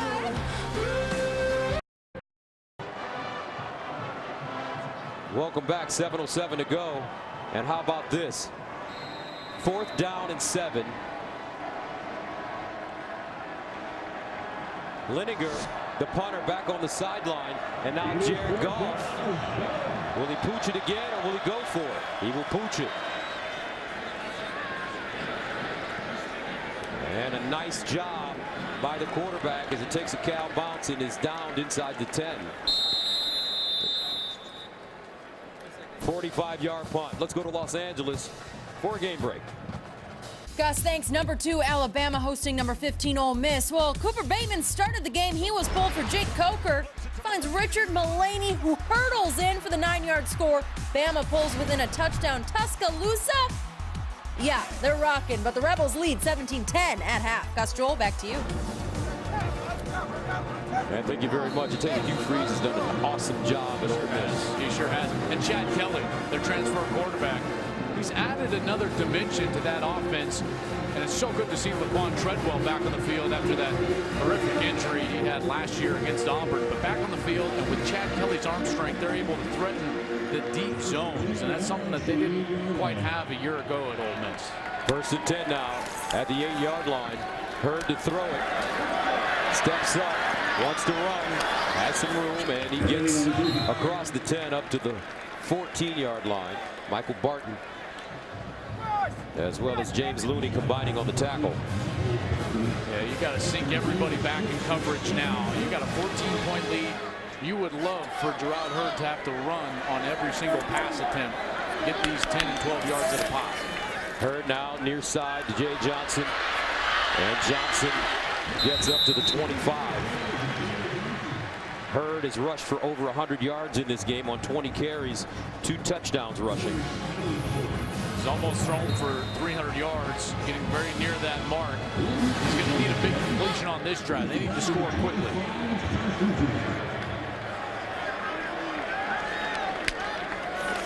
Here's Hurd on the play fake with time and incomplete. Johnson crossing the field was the intended receiver. He wanted the flag, won't get it. Stephon McClure defensively for Cal. I thought McClure arrived a little early, but the problem is that the ball was so far out in front. I don't think you could make a reasonable argument that Johnson was going to go down and catch that ball. He was already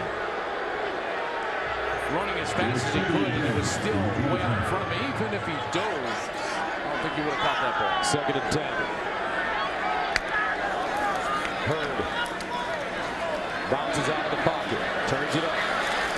And goes down at the 27. Gaining a couple. Now, offensively, you have to break the game down in sections. Clearly, you want to score on this possession. You need a touchdown, but you need a touchdown somewhere around the 4-minute mark. from 3:30 to 4 minutes so that you're not forced into an onside kick situation, so that you can continue to utilize your defense, kick off, and still try to get the ball back. That's the goal of the offense. Here's Hurd again, looking.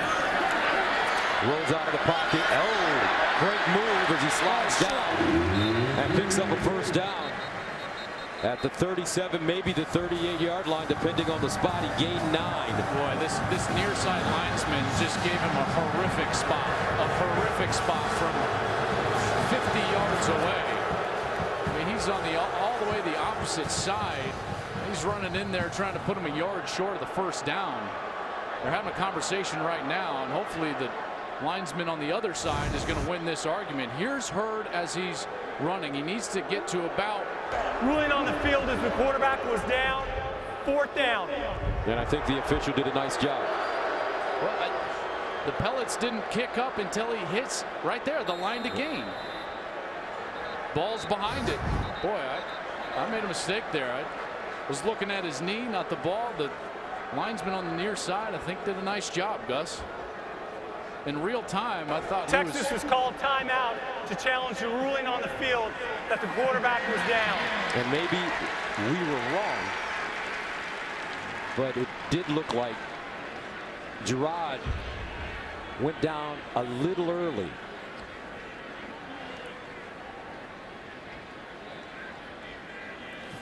Mike Pereira, our rules analyst, is with us from Los Angeles. Mike, your thoughts on this play? You know, we call it in officiating, it's called cross-field mechanics, and that's where the official on the opposite side of the field is the one that gets the proper spot, and this was a good spot. The ruling on the field of the quarterback being short is confirmed. 4th down. Yeah, Mike, I made the mistake. Is from up here, it just looks like he gets to the 35, slides. First down mechanics, but like you said, that ball was clearly behind the line when his knee hit. The University of Texas is charged with a timeout, and that was their one and only challenge of the game. So there you have it. The ball is behind the first down marker. Wow, so close. And from across the field. Boy, I was all over the official, and he was all over it. Yep. Excellent job. Like Pravon Barrett, head linesman. So that makes it 4th down and 1 at the 34. 5:13 to play. You fully expect Gerard Hurd to run this football.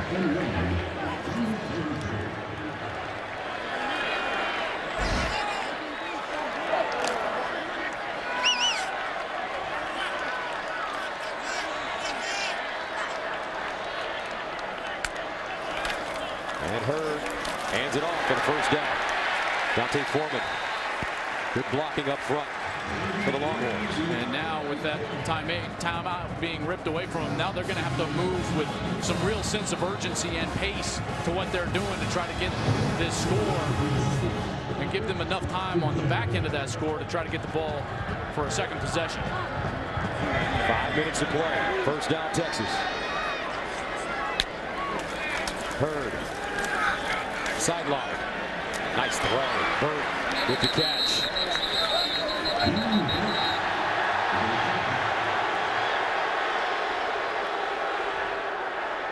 Love how he steps into that throw. After the fake, Burt's got so much speed that the corner on the opposite side, Darius White, number 6, he's having to honor that deep ball, as he should in this situation. So those underneath routes are going to be wide open for a guy like John Burt all the way down the field.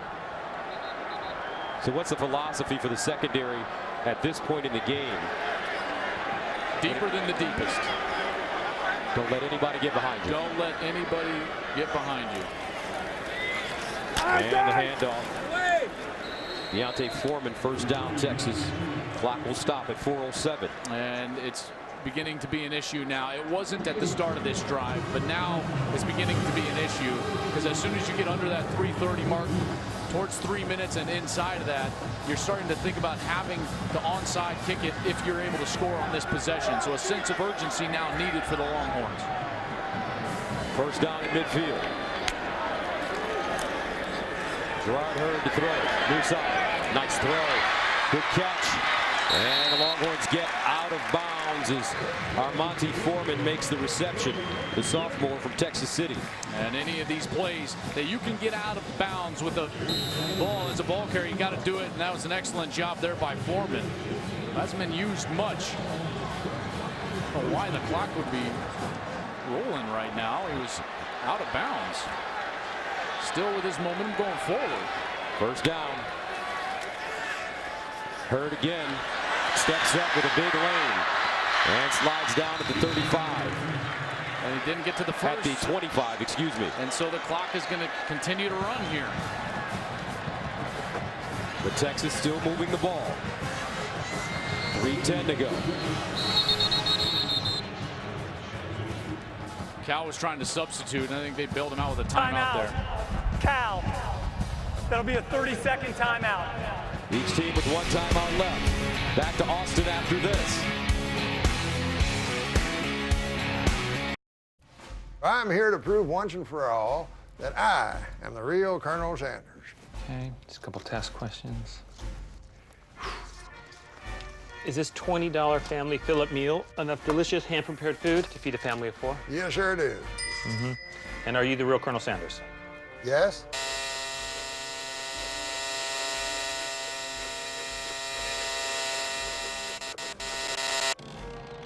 It's finger-licking good. Remember, this game was tied at 24 at the end of the first half. And going into the halftime period, Gerard Hurd threw an interception. Cal made him pay, scoring points. And when they came out in the second half, it almost seemed as if the Longhorns had lost all momentum. And Cal took advantage with the 21 points in the third quarter. Here's a handoff to Gray. Breaks free.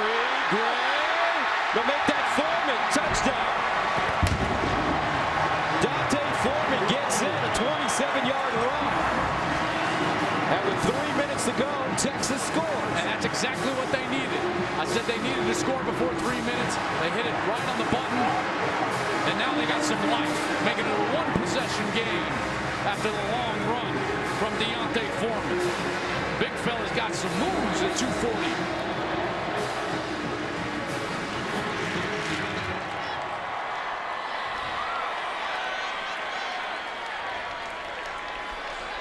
Nick Rose with the extra point, and it's good. 7-point game. Texas still fighting to the very end. An onside kick may be coming up right after this.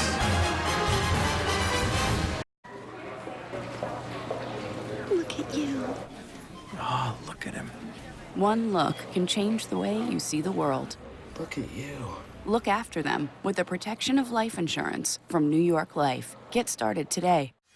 We see murders before they happen. If I could just get to one in time. I'm a detective. I can help you. We're gonna do great things together. Minority Report series premiered this Monday at 9/8 Central on Fox.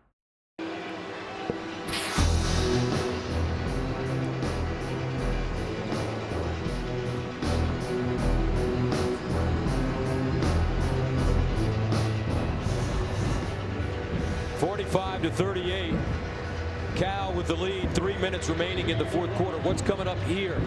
Well, they're lining up for the onside kick. Clearly, with Jared Goff on the other side, you have to think to yourself, this might be our one chance to get the ball back. Number 16 has been surgical during the course of this game. Goff 27 of 36 for 268 and 3 scores. Charlie Strong wants the football back in his redshirt freshman quarterback's hands right away. So Nick Rose, how does he want to hit this, Joel? You got to hit it with a little pace right towards the 50-yard line, right where Charlie Strong is. Charlie Strong is his marker. See, he's waving to his kicker right here. There's Charlie Strong. There's the big bounce, but recovered by guess who? Steven Anderson on the hands team. He's got soft hands. And Cal does a nice job defending the onside kick. You put your most trusted player in that position on the hands team for Cal.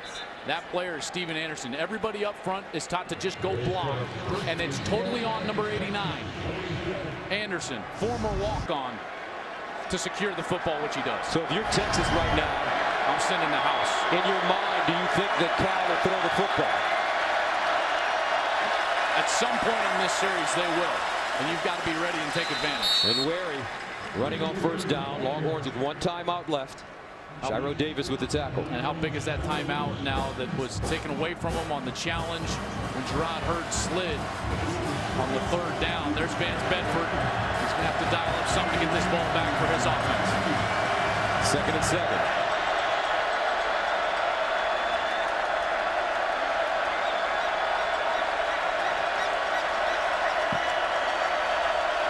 Goff in no rush.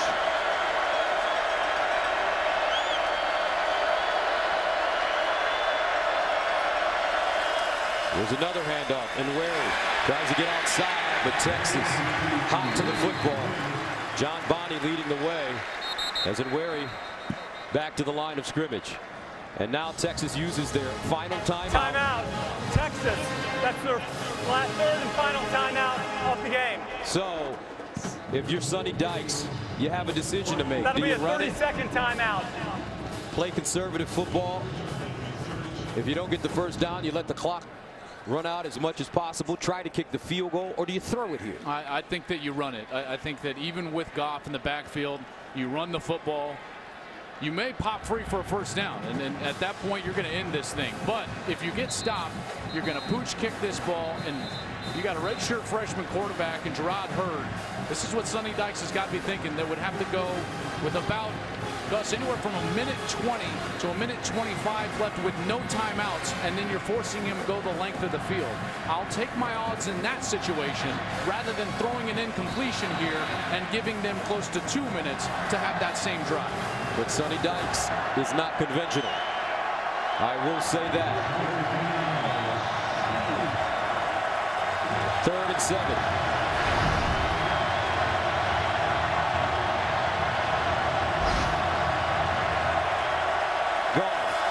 And he's going to throw it over the middle. Wow! Sonny Dykes and a fumble. Incomplete, rather. Incomplete. Steven Anderson had it, but he got popped.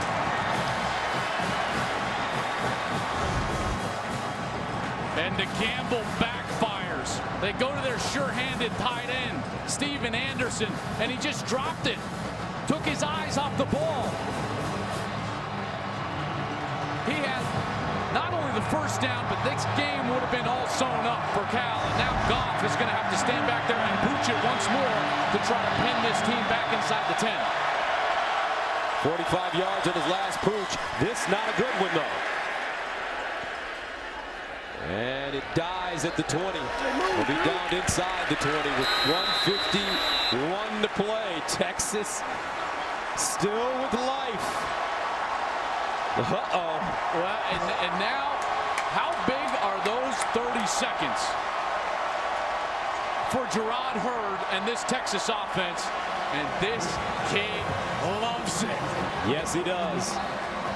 When we talked to the coaches at the Texas training facility yesterday, they said that Darrell King Royal Texas Memorial Stadium that seats 100,000 is not a big enough stage for Gerard Hurd. These are those moments that you dream of as a kid, and now he's got a chance to drive 81 yards, try to tie this ball game up. How do you drive the 81 yards with no timeout? First and foremost, you have to think about the first down. Get a clean completion early in the drive. On first down, Gerard Hurd to throw it. And incomplete. Definitely not the worst thing in the world. The other thing you got to be cognizant of is completing the ball short of the first down marker inside of the numbers. With no timeouts left, that's going to take a lot of time off the clock to get back up there and snap it again. Look at the numbers on Hurd. 328 yards passing. 118 yards rushing, 446 yards in total offense. 2nd and 10 at the 19. Hurd with time, steps up, drops it off. Jonathan Gray's got to get out of bounds and down to the 35. The most effective completion on a 2-minute series is the first down.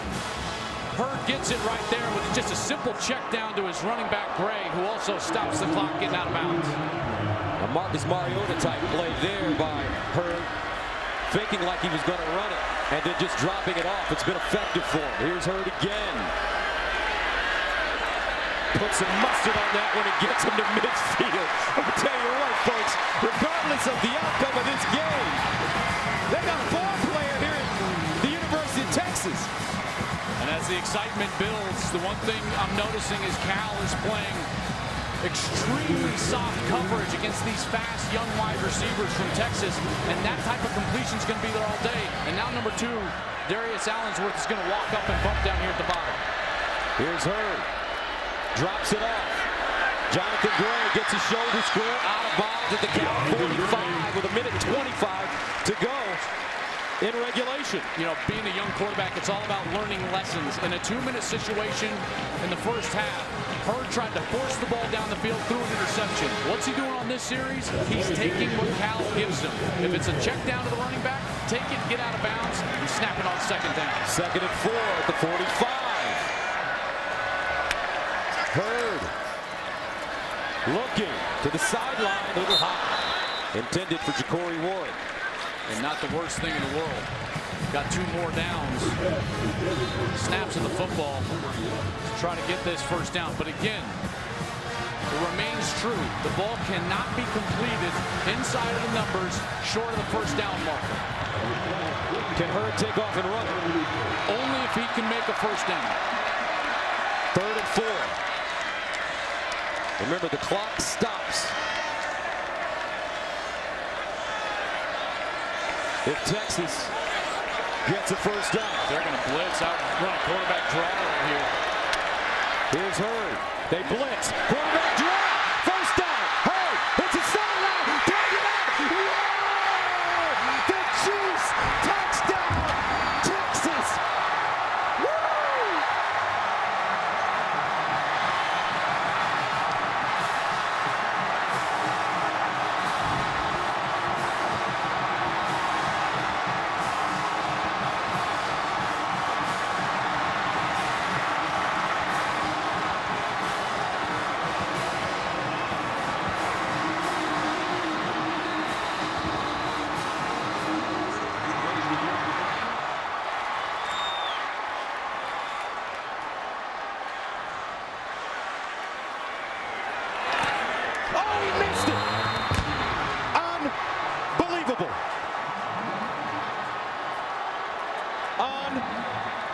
Unbelievable.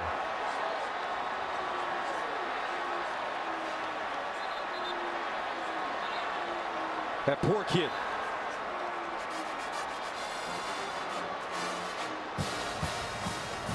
Bless his heart. Bless his heart.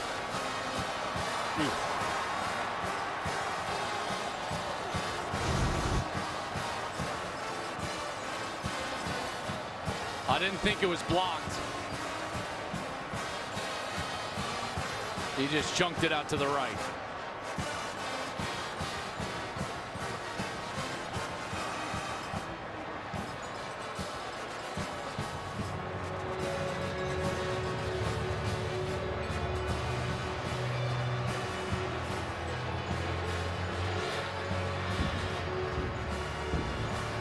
Even if you're a Cal fan, that makes you sick. Yes, it does.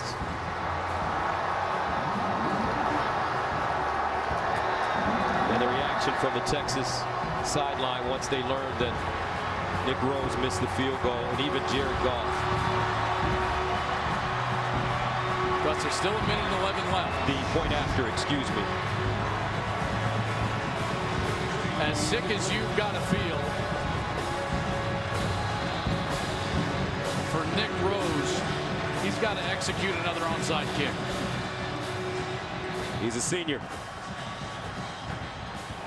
And out of bounds at midfield.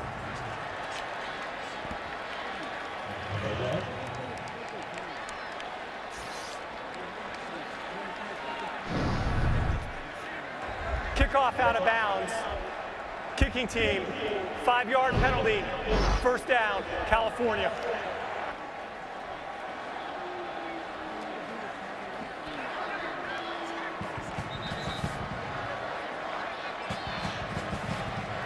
.111 to play in the fourth quarter.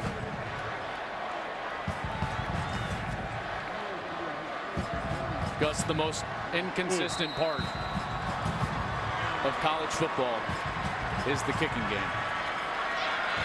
Texas out of timeouts. Goff takes a knee. And here's the Dr. Pepper one-of-a-kind play of the game. Now, this is where I thought the momentum all changed. Was it first half 2-minute situation? Hurd throws the interception to Jalen Jefferson, led to those 21 points coming out of halftime. As Cal had all the momentum, but you got to credit Texas and this young roster, including their redshirt freshman Jerrod Hurd, for coming back, getting into this game. Charlie Strong's got to be just devastated. And Goff takes the knee, and that will do it. What a game in Austin.